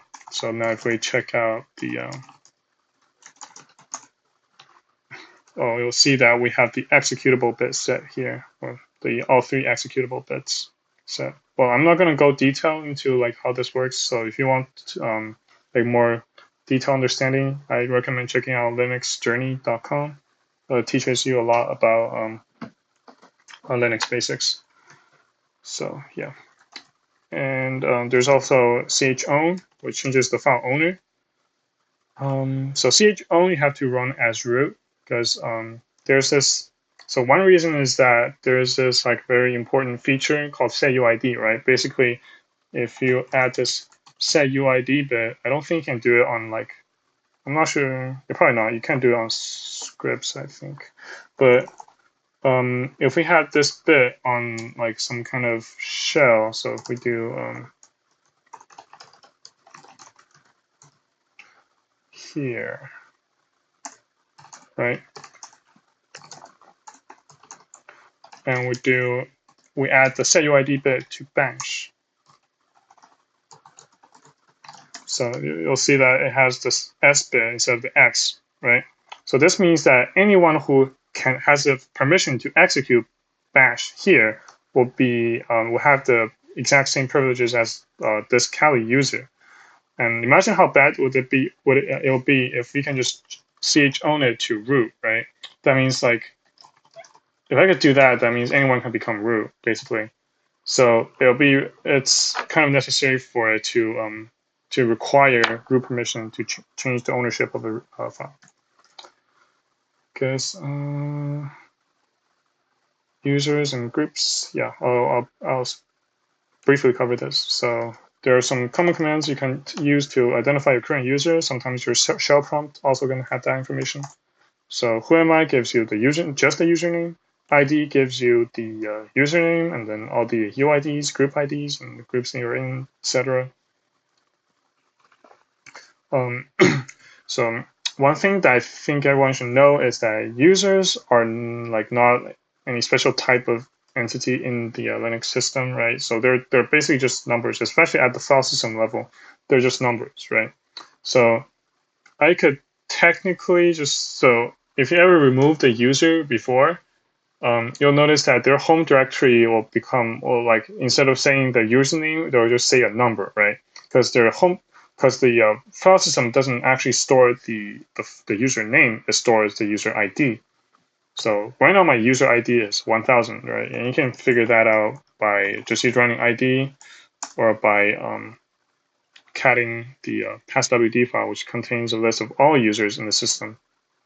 And naturally, if you get access to like modify this thing, you can basically plant your own root user with a UID 0. And like since Linux doesn't really care about username, you can name it anything as long as it has a UID of 0. You're basically root.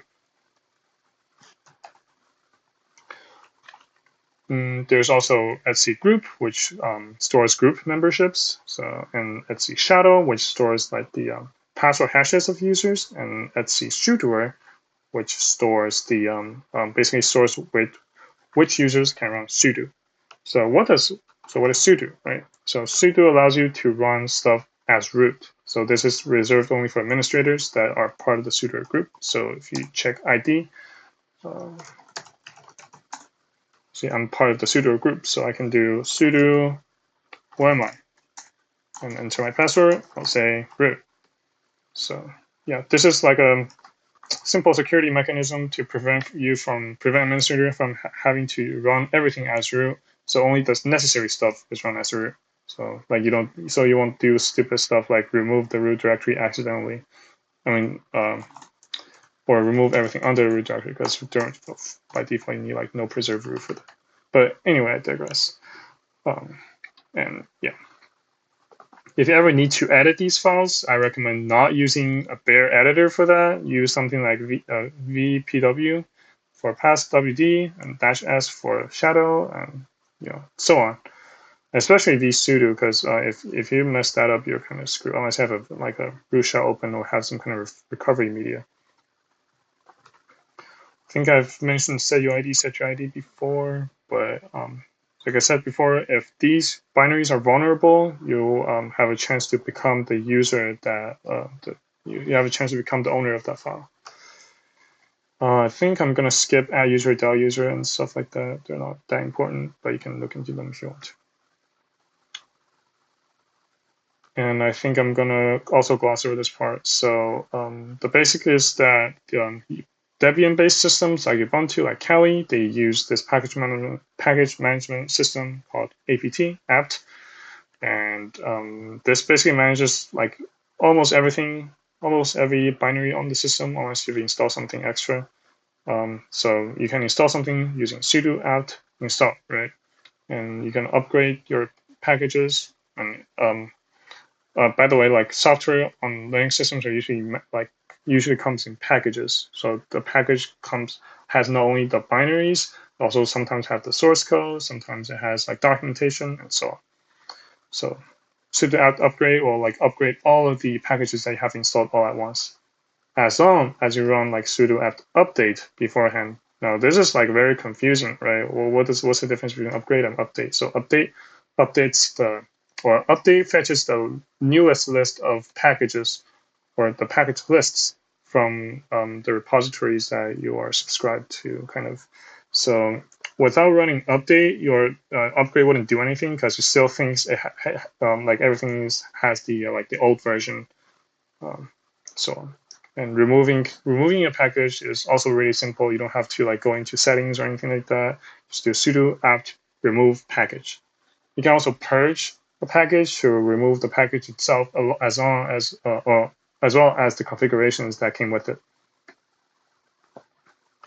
Okay, so hope that's enough, or hope that's not too boring for now. I'm gonna go into the hack the box demo. So just wondering.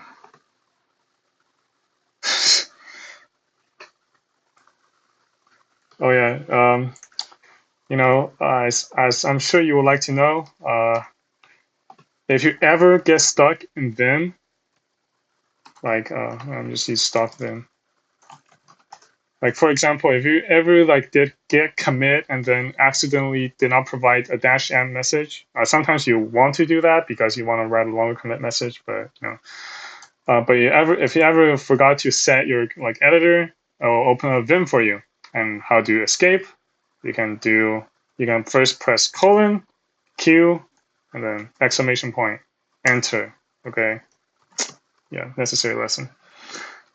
Okay, but by the way, how many of you have used hack the box before?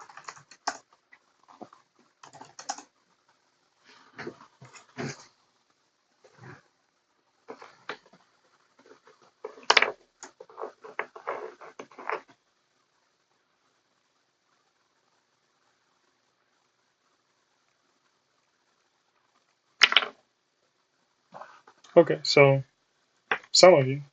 I'm not really sure what the other members, or maybe I should have said like should have a thumbs down emoji. But anyway, okay.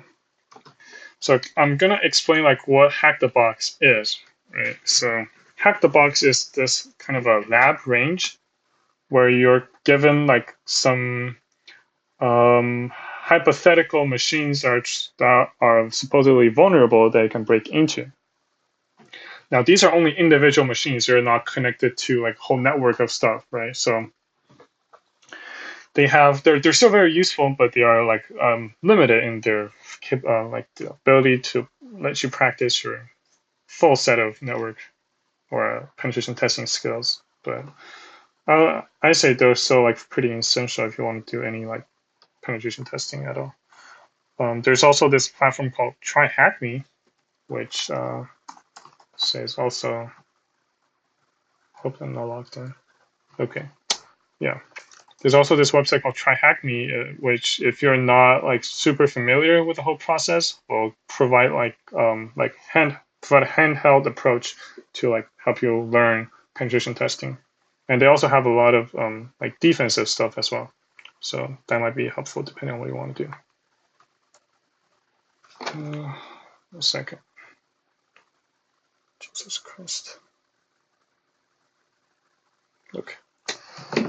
Yeah. So today I'm gonna basically go over this PC, this box called PC that kind of shows you how to like approach something that you don't know.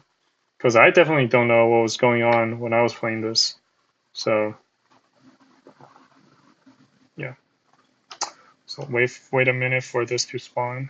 And by the way, so Hack the Box kind of so the Hack the Box have this like monetization scheme. So the machines are split into active versus retired, right? So the active machines are free to play, but the retired machines aren't. And there's only like I think 10, 20 active machines active at a time, or simultaneously at a time. If you want to play the retired machines, so machine that's not in season and won't grant you like rank points, so you have to become a VIP for that, which is kind of annoying because I had to pay pay for this to like basically show this mission that I think is kind of useful. But I'm also not sure if it's actually spawning or not, or if it's like just actually online. Let me try ping. Okay. Hack the box is just slow. Okay. Oh wait, I don't have the VPN on. Yeah, so the thing about Hack the Box is that they don't expose their machines to the open like internet, right? Obviously, that'll be very bad because you don't want random people to like actually hack into it when they're not expecting like a box. They're probably just looking for actual machines to hack into, and that would like damage their infrastructure, right? So they limit this to your to a virtual private network that you have to connect to access the box. So in order to connect, you first have to like download the VPN connection pack. So to connect to Hack the Box machines, then open VPN because that's the protocol they use, and then download the VPN pack. And this will give you an OVPN file that you can run or that you can like enable in like Kali, like so sudo openvpn blah blah blah. So you need sudo because anything that basically adds like networking configuration requires sudo, unless the binary has been configured to have that capability on their own. So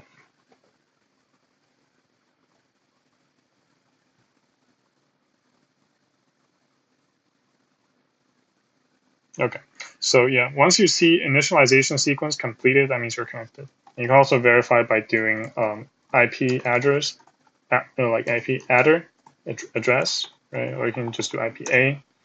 And if you see a thing here called ton 0 or ton 1, depending on how many things you have going on, if you see this, that means you're connected. Now let's ping PC hack the box. Still damn. Come on, hack the box. Oh, it's like super buggy today.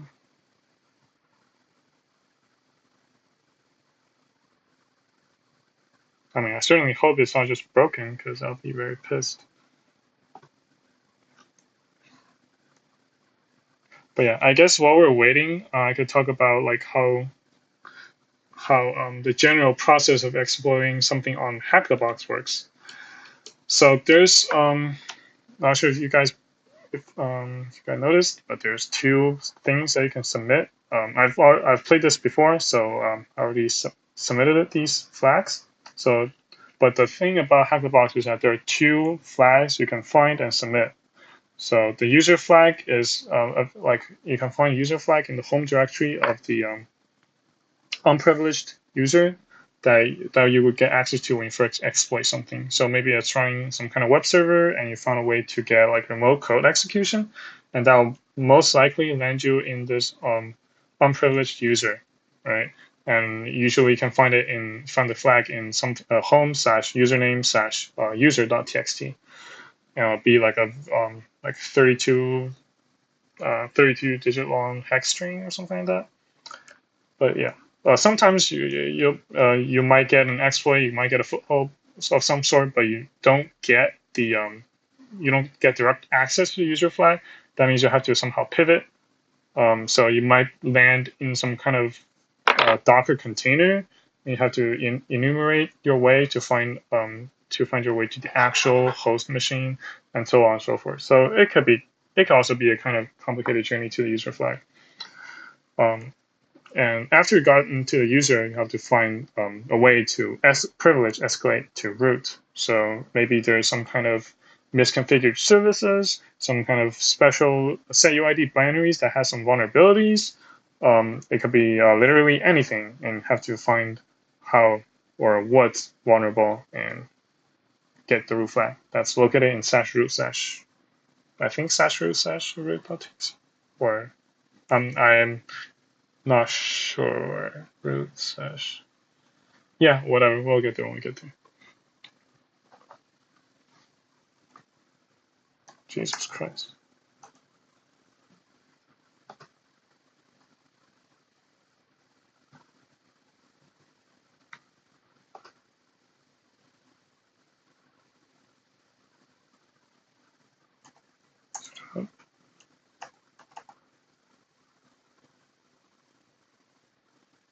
Come on now.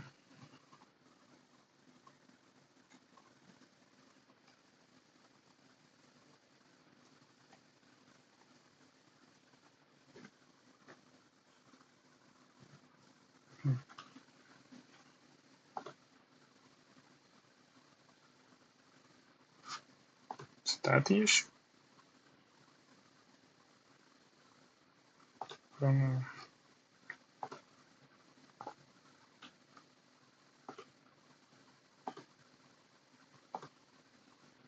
I'm gonna regenerate the VPN, see if it fixes anything.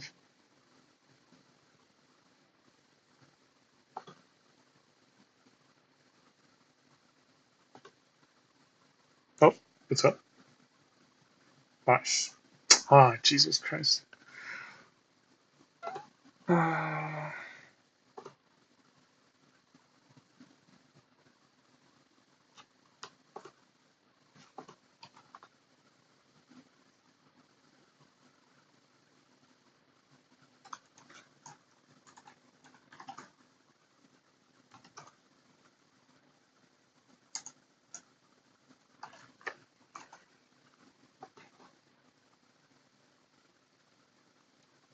Yeah, I don't know why Hack the Box is being so pissy about this today.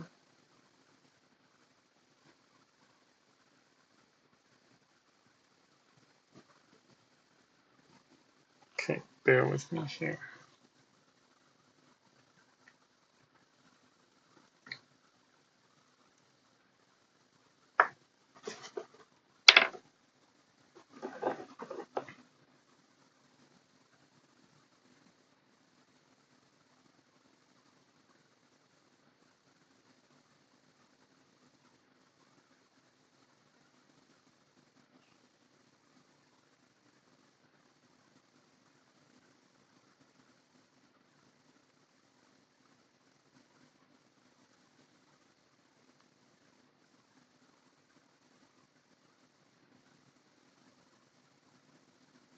Finally.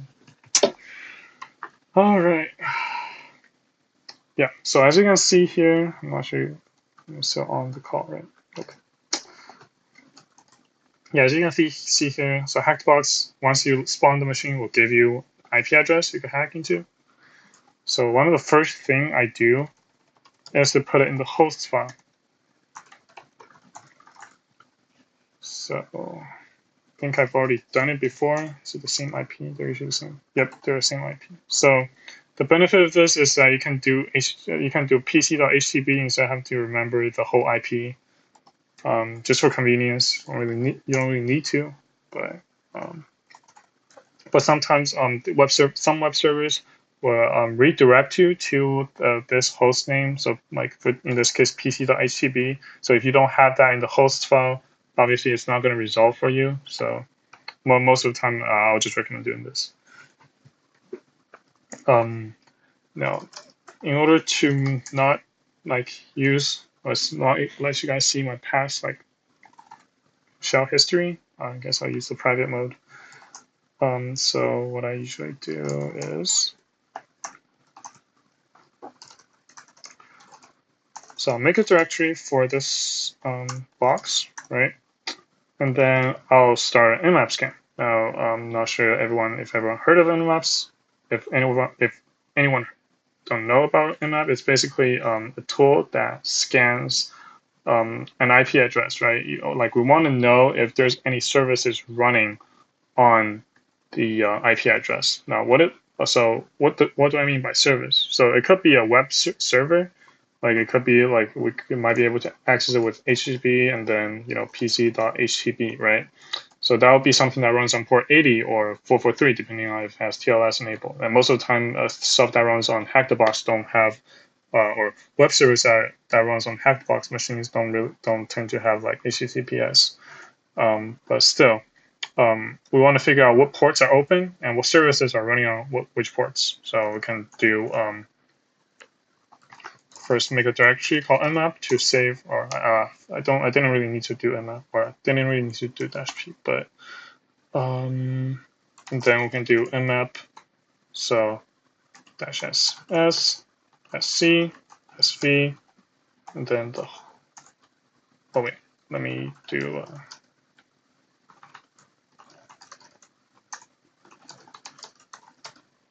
What was the IP? Okay, so this is akin to doing export IP equals blah blah blah, but it does it for all shells. This is a fish specific thing, but you normally can just do this. So I usually do this because I don't like to remember IPs, and so that I can just use the IP variable to refer to it, and also makes it so that I can refer back to shell history much more easily because I don't have to change IPs. So yeah.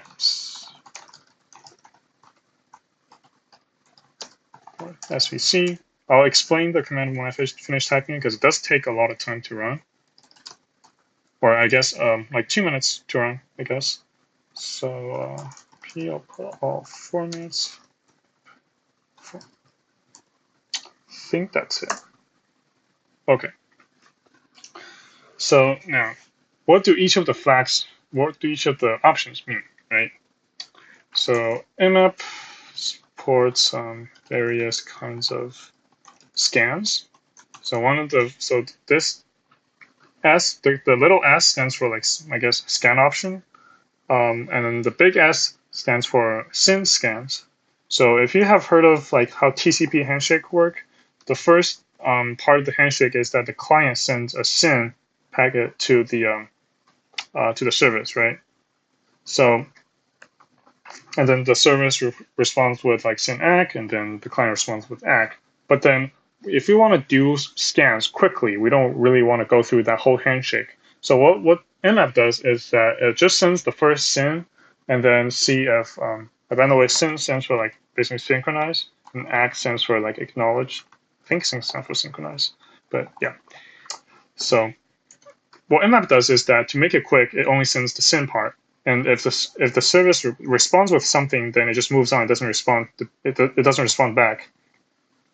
So that makes the scanning relatively quick. This is really important because most of the time we want to scan the entire port range, basically 1 through 65536 or 65535, and that's a lot of ports, right? So just want to make it quick. There's also -SV. So once we find a port that's open, we want to know like what's running on it, right? What service type, what like version it has. So V basically tries to identify the service version. And another very important thing is C. So C doesn't really stand for anything. It stands for use default scripts. So for example, if we have a very well-known service like a web service, we might want to scan for like what are the common headers that gets returned by the server, right?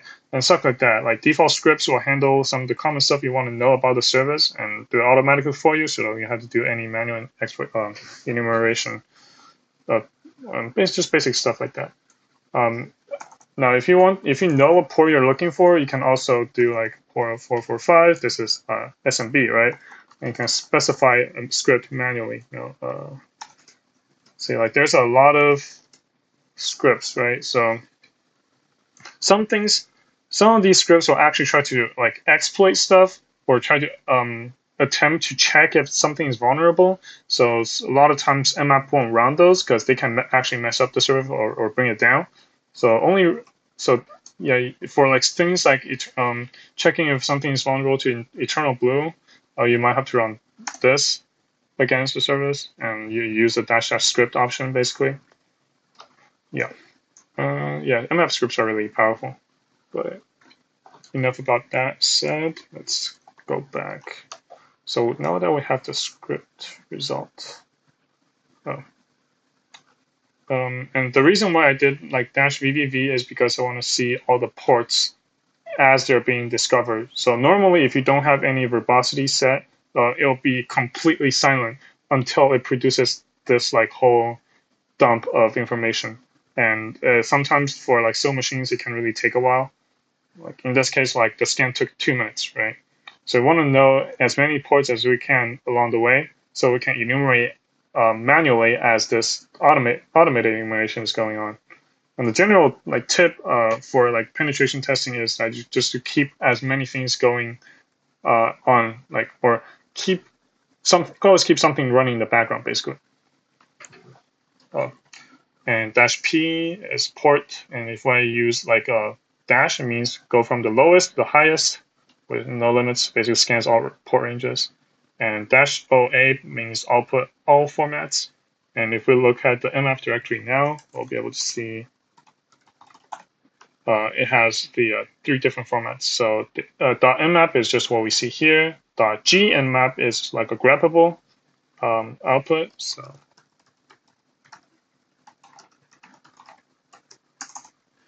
So this is greppable, right? So each I guess so for example, this whole port is on one line and stuff like that. So we have hosts, but yeah, I mean, it's always nice to have. You might not always need it, and we also have the XML output. So these 2 other outputs are useful for tools such as, so I think search exploit has an so search exploit is a tool for looking up exploits for existing services or for known services, right? And it supports parsing this XML file and basically spitting out potential exploits that matches the service version. So it could always be useful. So why not just save it, right? So okay, enough about mmap. So we have port 22 open. So 22 is SSH. Now this is usually not that interesting, or this is most of the time it's not going to be interesting until you've found like a password, or until you find some kind of SSH key that you can use. So this is not going to be interesting unless it's using like some like very old version of OpenSSH. But anyway, I've never exploited anything on SSH, to be honest. So we can just skip that and look at the next part. So we'll see this port 50,051 open, and mmap couldn't identify it, which is kind of interesting. So normally mmap will be able to tell, like, so for common services like HTTP or SMTP or like FTPs and stuff like that, it will be able to tell what service it is and what version it has, and it'll be able to run some scripts against it, like SSH here, right? But for some more obscure services, you'll not be able to get anything. That's where you're like have to do a little bit of research. So of course, we don't really know anything about it yet. So let's just Google it. What service runs on port this, right? So and we see gRPC. Right? I mean, there's going to be a lot of different. Obviously, this is not like a fixed port.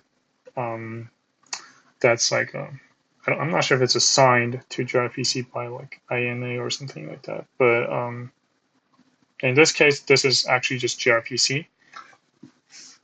So if you don't know what it is, and I definitely didn't know what it is when I was tackling it, but gRPC is like Google's remote procedure call protocol. Basically allows you to remotely invoke some kind of function that's runs on another machine, I guess.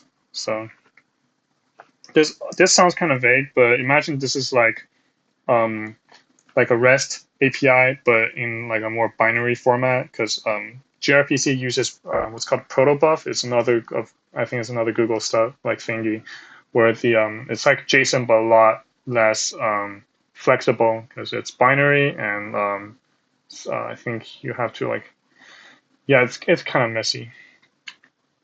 So don't worry about the like the specific protocols. All we know is we have some kind of gRPC server, and we don't really know what's the underlying thing that's running the server, because gRPC is just a protocol.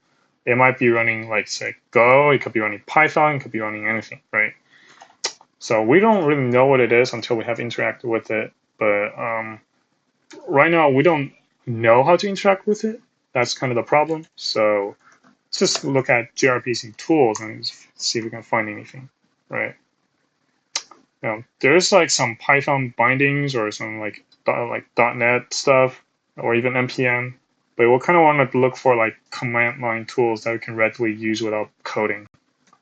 So let's look at this gRPC, our awesome gRPC repo, so you can find anything,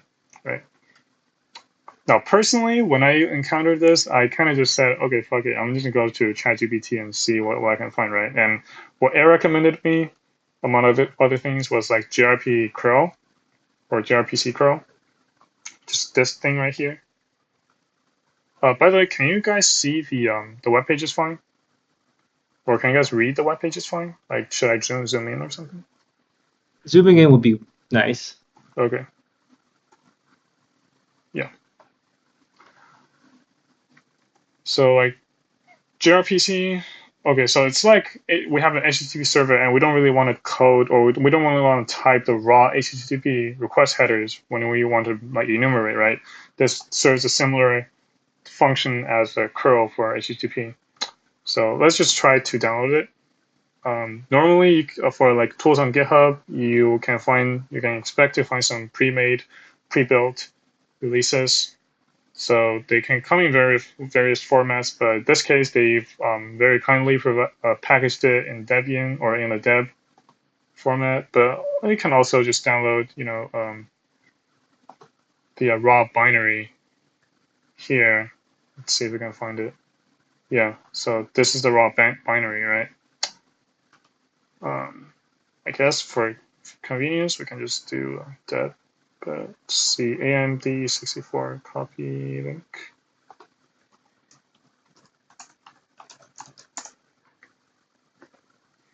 And since apt, so apt is okay. So apt depends on this thing called dpkg, right? And dpkg is I think the actual thing that does the actual package installation, and it works with deb files. So you don't have to use dpkg directly, dpackage directly. You can just do apt install. Do I need to provide a path? Yeah. Okay.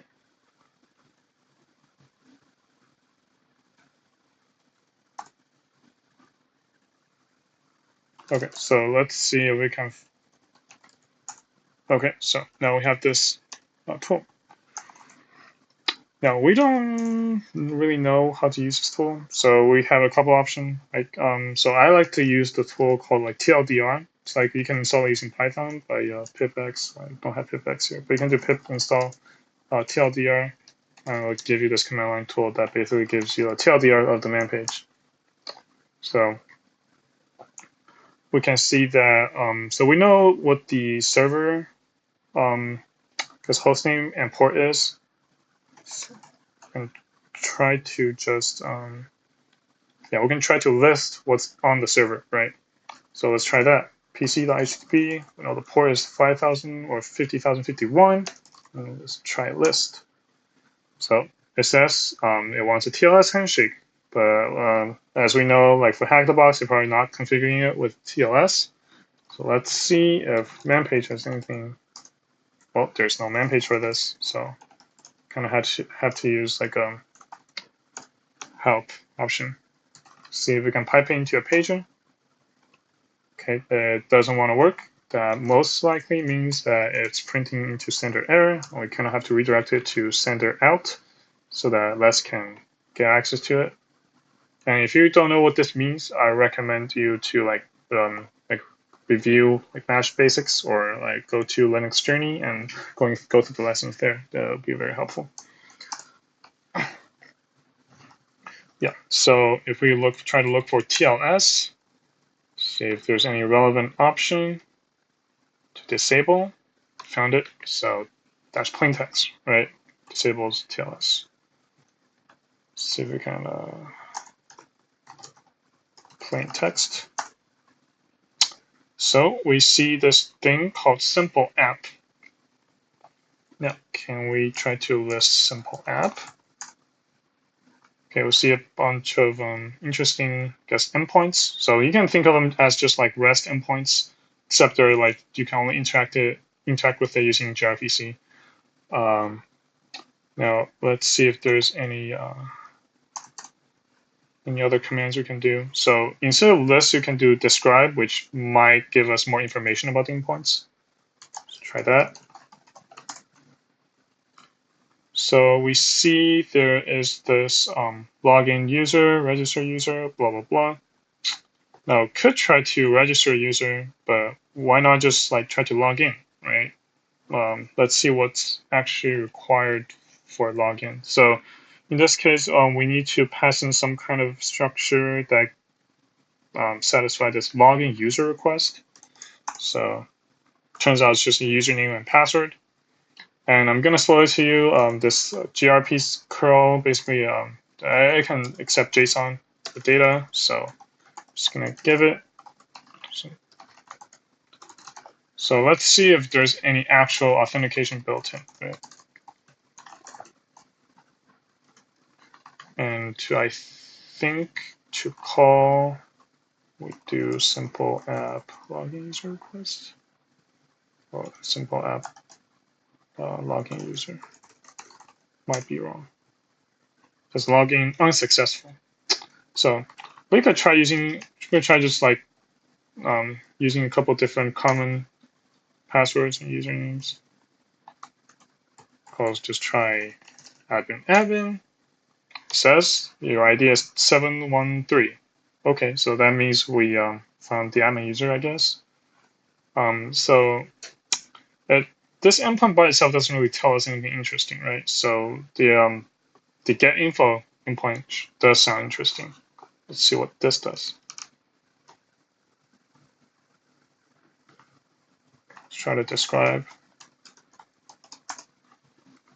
So get info takes an ID, and we might just presume that this is the ID that's returned from this request where we logged in, right? So 713 is the ID you want to use.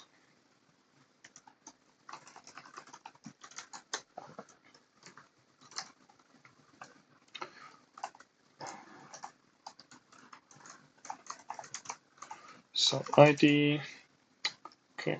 And what's weird is that we have this ID as a string, which not sure that's relevant, but string for now. I'll come back to this later.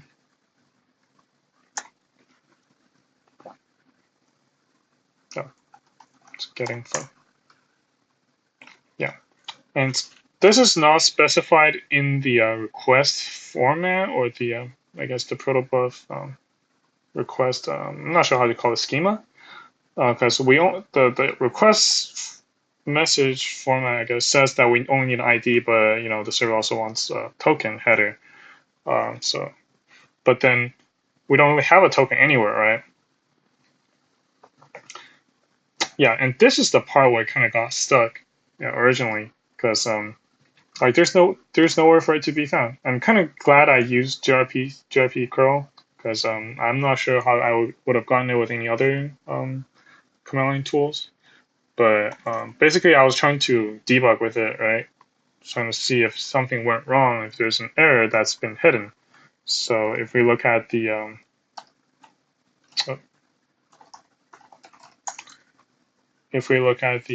there's verbose option. It's like -v. So we could try using that when we're logging in to see if it actually returns some kind of token.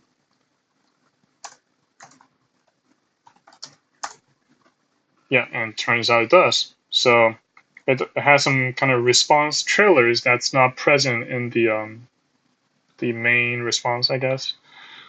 And this is like one of those things you just have to like try different stuff to figure out, because there's not going to be any hint or anything like that. But of course, if you're really stuck, I recommend like going to the Hack the Box forums to like find some like nudges. I'm not sure if I did this for this box specifically, but I sure did this. I sure looked at the forum for a lot of other boxes. So yeah. So now we can kind of just use this header. Let's figure out how to use the header. Okay, so it's here, right? Additional header can be specified just like HTTP header, I guess. So obviously our ID is not going to be different. A63. Our header is. So by the way, if you see anything that looks like EY something something, it's probably something JSON related. In this case, it's a JWT. If you put it into like think jwt.io, you'll be able to see that it says user ID as admin, and then also has an expiration of what 6 o'clock, 6 p.m. But yeah, this is not really relevant. We don't really know the secret that's being used to sign this thing, and we're already admin, so it's not like we can do much about it, right? So yeah, just thought that was nice too. Yeah, now let's try logging in. Okay, so get info doesn't really do anything. It says we'll update soon, and this is another point where you could be like, okay, what am I supposed to do now, right? Now, uh, it's like, yeah, and this kind of shows you like how enumeration is like super important because just have to keep an eye out for what what things might go wrong. Like some of the more like I guess sensitive of you might like notice that hey, why does ID use a string instead of just like a number, right? And that kind of prompts you to kind of fuzz it a little bit. And if you don't know what fuzzing means, fuzzing is basically like trying to inject random input into the parameters and see if the application will break. So in this case, we can try to just do random sub and see if something happens. Okay, so it does give you some kind of error message. And reading this, it might recognize it looks like a Python error. So type error, bad argument type for built-in operation. So not sure what it is yet, but can I try add one? Okay, it doesn't really return anything. So I guess it's either there's something wrong with the token, or maybe we need to make an actual valid ID. Okay, so yeah, this is vulnerable to some kind of injection attack. Now, there's a lot of types of injections, but one of the most, I guess, well-known would be like SQL injection, right? So it looks like it's trying to query this ID from some kind of database, and if there's no result returned from the database, then it'll try to get the first result, and then it'll throw an error because there's nothing in the result set. So we could try to test for some kind of SQL injection. Now, if you're more familiar with the if you're familiar with the whole process, you might know about this tool called SQL Map, just like automated, I guess, tool to test for SQL injection, so that you have to test it yourself. What can I say? So the thing with gRPC is that this format is completely binary, right? And SQL Map only works with like a web interface, like SQL. So we gotta like, is there a way we could do something about this so that it works with gRPC? Do you guys have any ideas? I mean, it's natural if you don't, because like it's not super obvious, right? But if you take a look at the awesome gRPC repository, you might find some answers here, or find some answers there. Yeah, go ahead and give it a quick look and see if you can tell me something about it. So, is there some kind of tool we could use? Yeah, and if you found it, put it in the chat.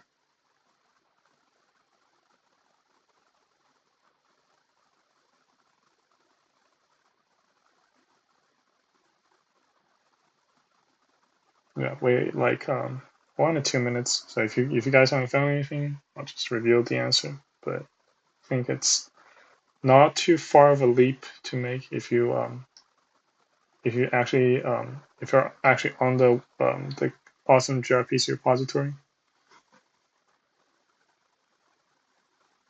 Yeah, there's a lot of tools, but try to figure out if there's anything web related.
Python section, the repo. So,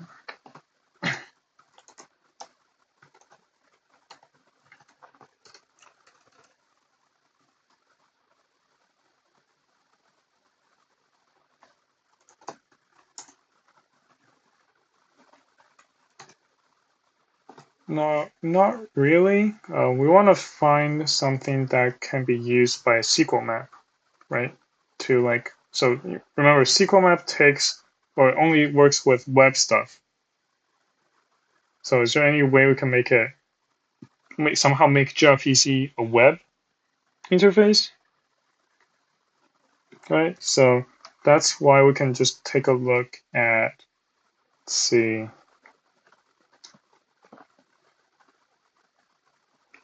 if there's like a, so if we take a look at the GUI section, right? There's some stuff that allows you to make a web UI from like an endpoint. And I think this is like a leap they have to make because otherwise you have to kind of do this thing on your own and it can be like pretty tedious, right? So I use this thing called gRPC UI,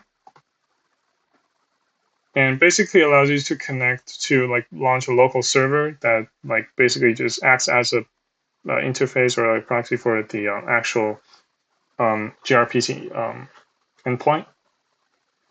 So if we just try downloading it, let's see. So this does not have. So I guess we just have to copy the. So most likely it will just give us a what's that called? Okay, yeah. So it gave us a license and the actual just raw binary. So it's already So we can do sudo install gRPC UI user local. Then. So what this does, it'll move this to user local bin, which is like a directory used to like install things that are not managed by the package manager. Like so anything that you install on your own, you should put it in user local bin.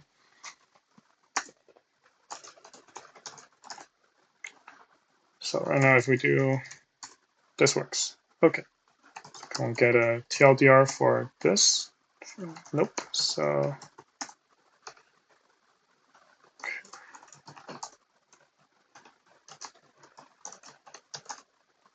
okay. So flags and address. So interesting flags we want. Definitely want to use plain text because the server does not have TLS. May also only configure port. But yeah, I'll just try starting this web interface. So we have address is okay. Now the what's it called? Plain text. Let's do A06.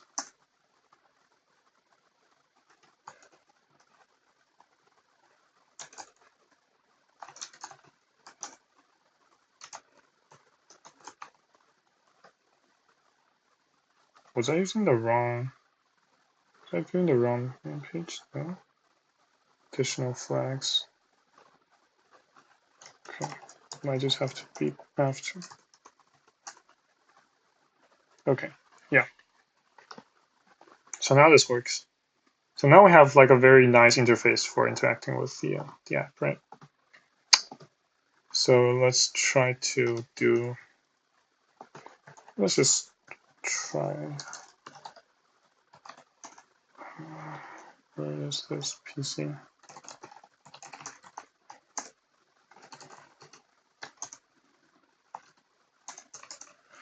Okay. I don't have the.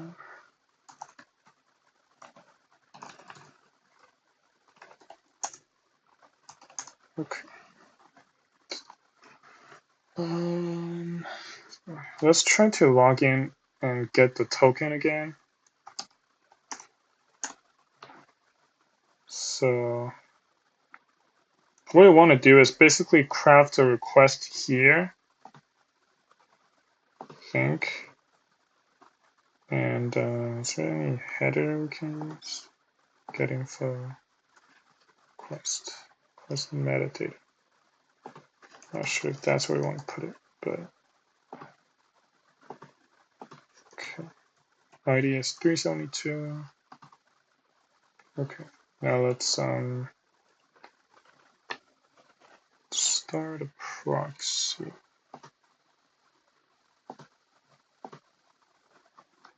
Okay. Now this is where we have to basically use burp suite. It's a nice thing to have. I'm not 100% sure. I mean, nothing is mandatory, but this makes it a lot easier. So what we're going to do is proxy this request, this method call through burp suite. So what Burp Suite does is that it has a lot of web exploitation related tools, right? But one of the most well-known aspects of it is it has a proxy. So you can proxy your browser stuff through Burp Suite, and it'll intercept all the requests, and you can use it to send it to repeaters so that you can modify it or just save the request and whatnot. It's convenient, right? So if we just invoke. Okay, this is not being intercepted because because the intercept pattern is not localhost. So we can just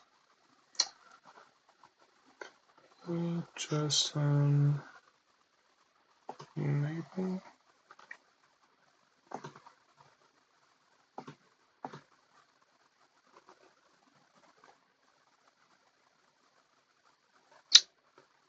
Let's see. It's proxy. Well, proxy is off. That's fine. Okay, so if I press invoke, okay, here we are. So we can try to just save, copy to file. Okay.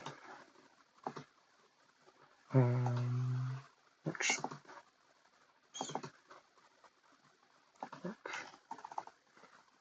Get info direct, right? So now we should have this request file that we can use. That I can use with SQL map. So let's take a quick look at SQL map. Not sure has the request. Yeah, probably not. So there's this. So normally you would use URL and and specify maybe an argument or a post data that's vulnerable to SQL injection, or maybe just as SQL map identify which parameter is vulnerable by itself. But sometimes we can also just give it a full HTTP request and let it do its thing. Let's see if we can modify this. Second.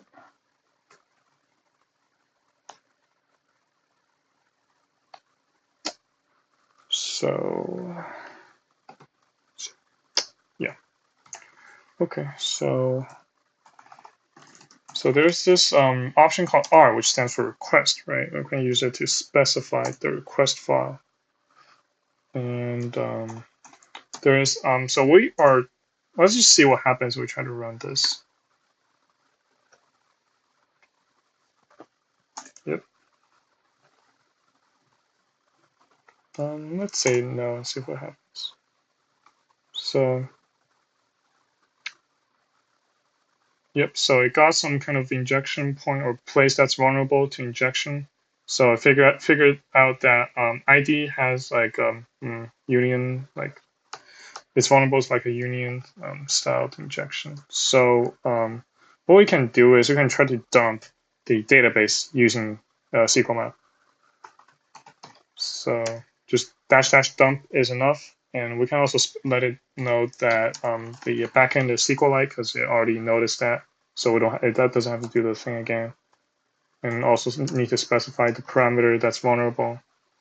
So that's just, I mean, it doesn't really take much time. Take much more time if we didn't specify it. But in other cases where running through the SQL map test or the enumeration takes a lot of time, it might be helpful to specify everything out like that. Yeah. So in this case, it basically like dumped all tables really quickly. So we have this table called accounts. That's very interesting, right? So we have this Sal user that has here is your password of 1431. So then this is what I'm talking about when I said like the SSH endpoint is really not, or the SSH service is not really useful until we find something that looks like a password, and that's where it comes in. We can try to log in as this, and I have this alias called sus sh. If you're wondering what it is, basically it stands for so basically it doesn't save the host into the known host file because I don't want to pollute it with the random hack the box machines.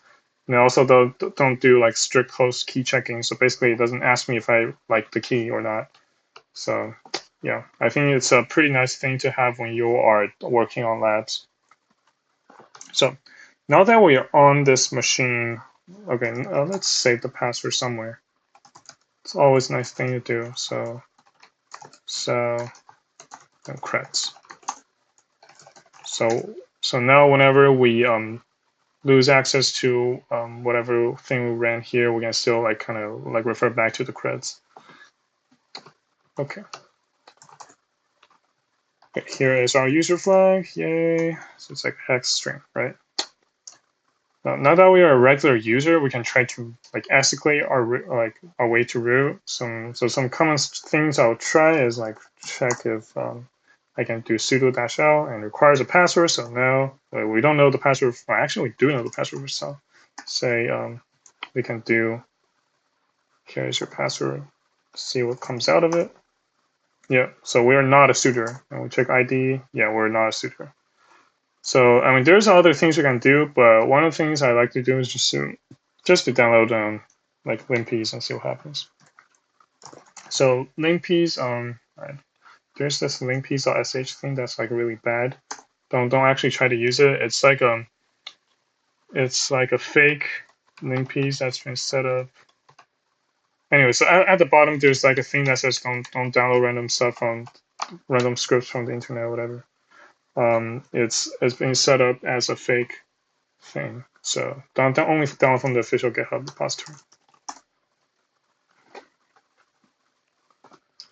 Yeah, trying to find the script. Um,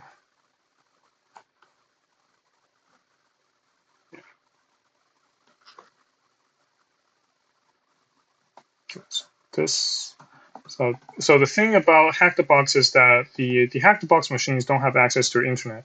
So you can't just do curl limpies and pipe into sh on the Hack the Box machine. You have to do it locally and then transfer it there by some means. So we can do wget.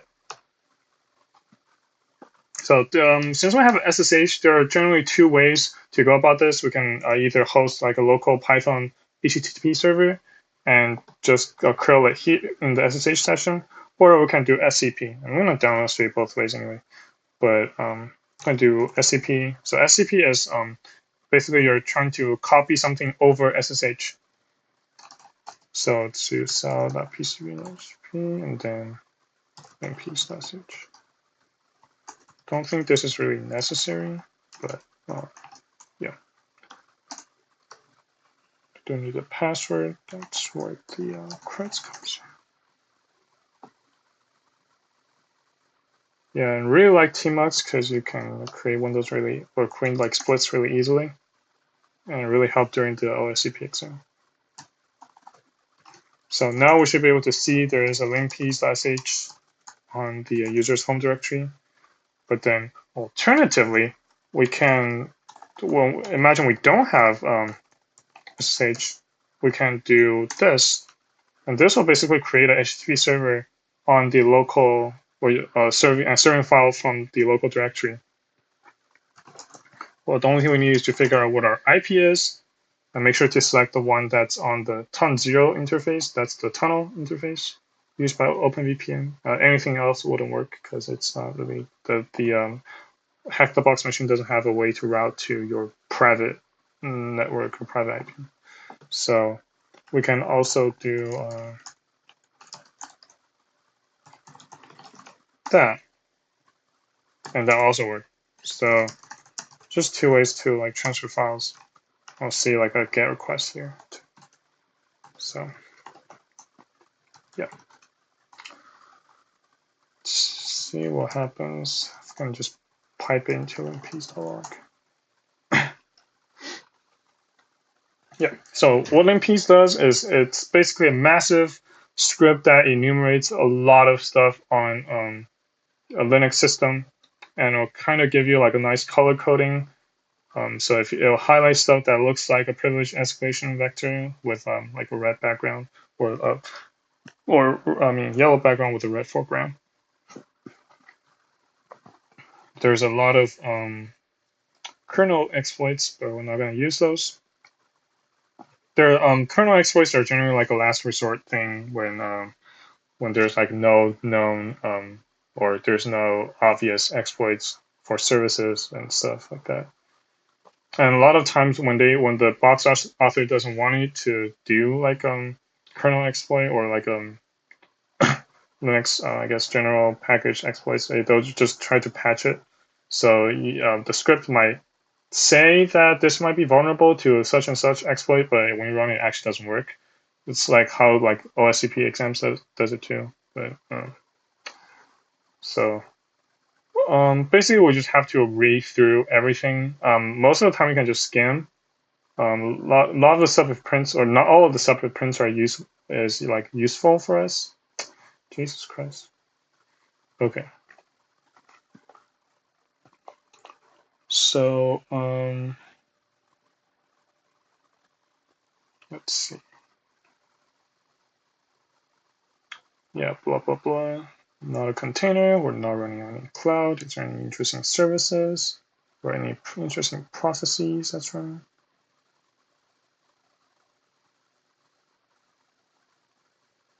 Okay, we do see this app.py, which might be the stuff we use to get in the gRPC server. But then there's also this thing called payload, which also looks, I guess, interesting. Guess we can check that out soon. But then, yeah, there's not a ton of stuff you can get out of this. The rest of it. So we can just take a look at the payload thing. So we can use SS socket statistics to like print out what's listing on the ports, right? And we see that there's a lot of random stuff. 9666, not sure what that is. But normally we want to kind of look at what the local ports are doing. So some ports listen on all interfaces, like this one, 9666. Not too sure what it's doing, but and there's also 6010, 53 for DNS, 222 SSH. But yeah, okay, this 6010 also listening on all interfaces too. Oh wait, no, that's still looked at. Okay, but in any case, we're gonna take a look at the 8000. Basically, we don't have much time because we want to get it over with. So the privilege escalation part is actually somewhat simpler. So if we just try to do a wget on this,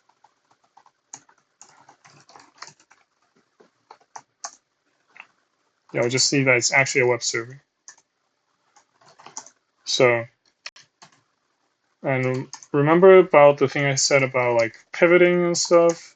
This is kind of pivoting, or I mean, we kind of need to have a way to access this internal port, right? And the good thing is we can do that over SSH. So SSH has this feature called like tunnel, like port forwarding. Basically, you can forward um, your ports, your local port to the remote SSH server. You can also forward remote ports to your end. So basically, we want to try to forward that 8000 port to a local port. So let's see. So the basically this will be a local port forward. So so you want to map a local port.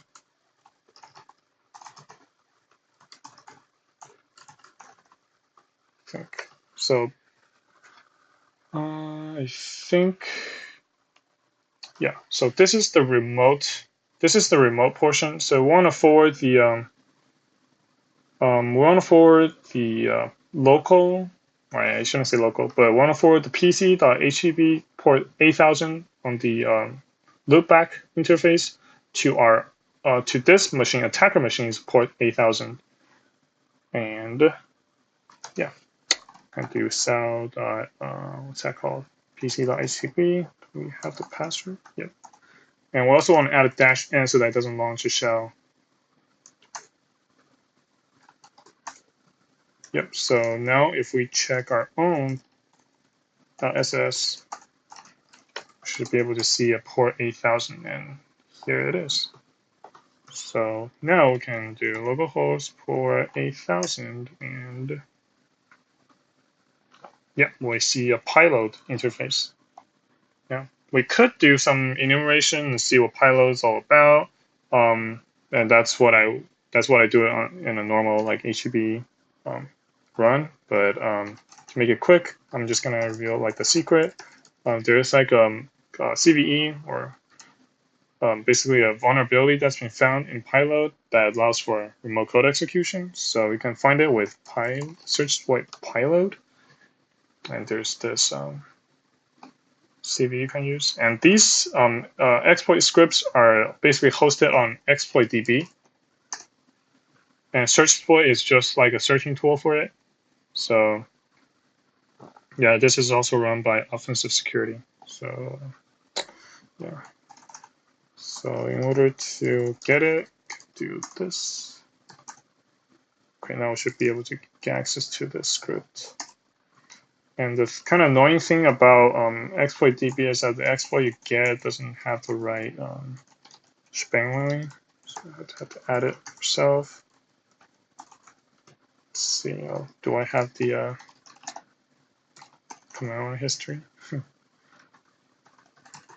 Help.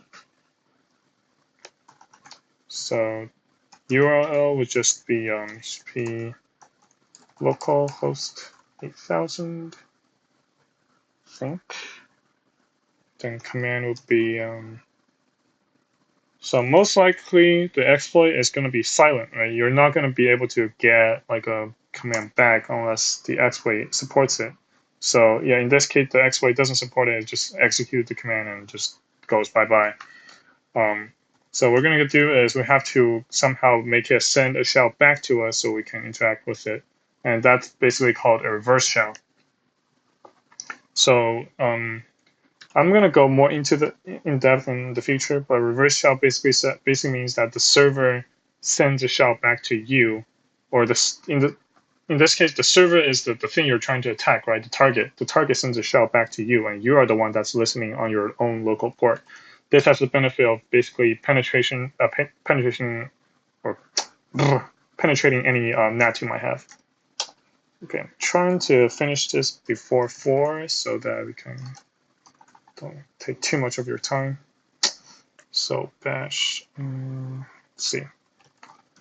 Now, there's a very handy, this monkey, yeah, there's a very handy cheat sheet for like reverse shells. And this is what I use, I guess, most of the time. I mean, you can basically remember basic ones like bash reverse shells. You're basically just sending the output to like a port, and then also forwarding like a standard, also echoing standard in to the standard out, so you can see what you type. But enough said. Let's try to run this one. In this case, I guess we don't really need a reverse shell. Alternatively, we can just try to make a suid dash binary. So if you remember, if we have the access to basically change the ownership of a binary and set it to suid, we can I guess yeah, we can basically run as root, right? So if we copy let's see, it could be, so bash is usually bin bash. Copy bin bash to home cell, then chmod plus s, home cell bash, then chown root, and then home cell bash. So what this does is first copies a bash binary to sal's home directory, then we add the setuid bit to this file specifically, and then we change the owner to root. And this is a shorthand for root colon root. Basically, set the user and the group owner to root without having to. Yeah, I'm just lazy like that. Okay. Now let's see if this worked. I'm gonna need the creds.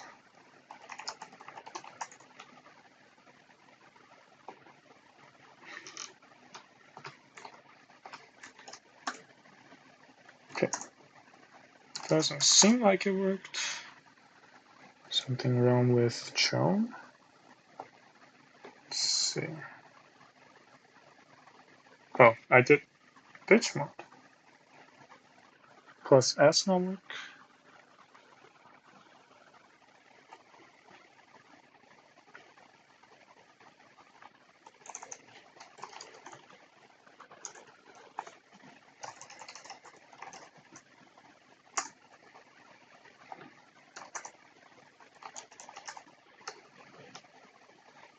Yeah, for some mysterious reason, it's not liking the chmod command.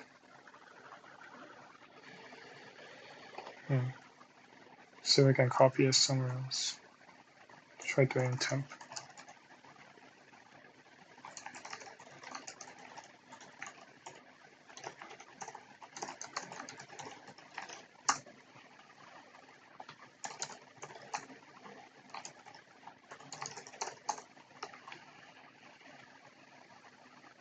Lamau. This is fun.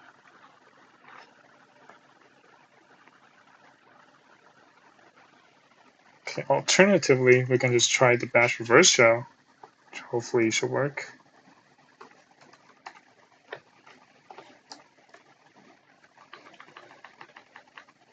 Oh yeah, I think there's something wrong with this exploit when I was doing it, and then I just kind of ran it manually. But then, oh well. Let's see if the reverse shell works. Because we know it's executing some commands, just not the chmod. I guess maybe there's something wrong with the URL escaping or something, because we're using a plus, right? That might have messed things up. Maybe let's try using like that's like escape sequence, or like a the URL encoding. It's using CyberChef.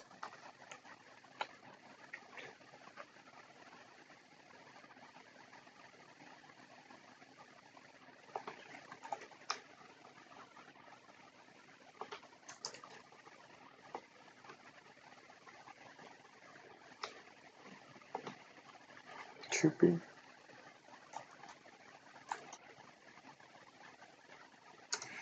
CS and then temp bash. Okay. Yeah, here we go.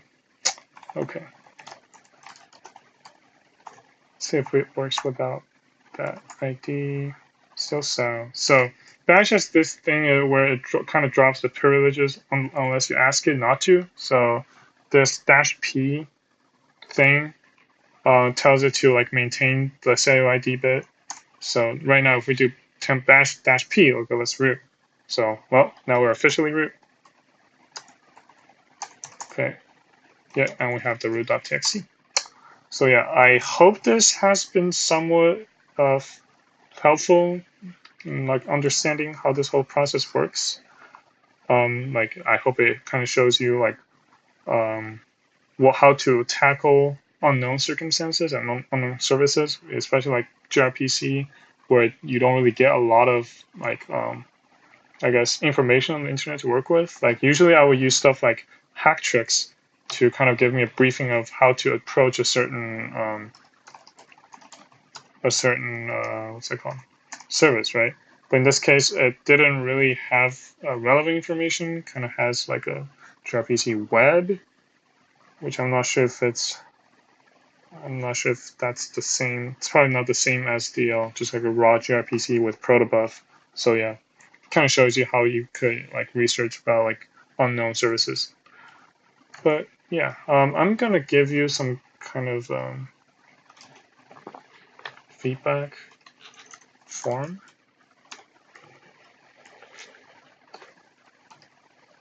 But yeah, so let me know how I did, and if there's anything you'd like to learn in the coming workshops. And if you need like practice, feel free to use like Bandit to your advantage, and also use I think this link works. Linksjourney.com. It's the thing I use in like high school to kind of get familiar with Linux. Yeah, it works. Okay. Yeah. So I mean, feel free to ask any questions directly in the chat, but other than that, you're free to go.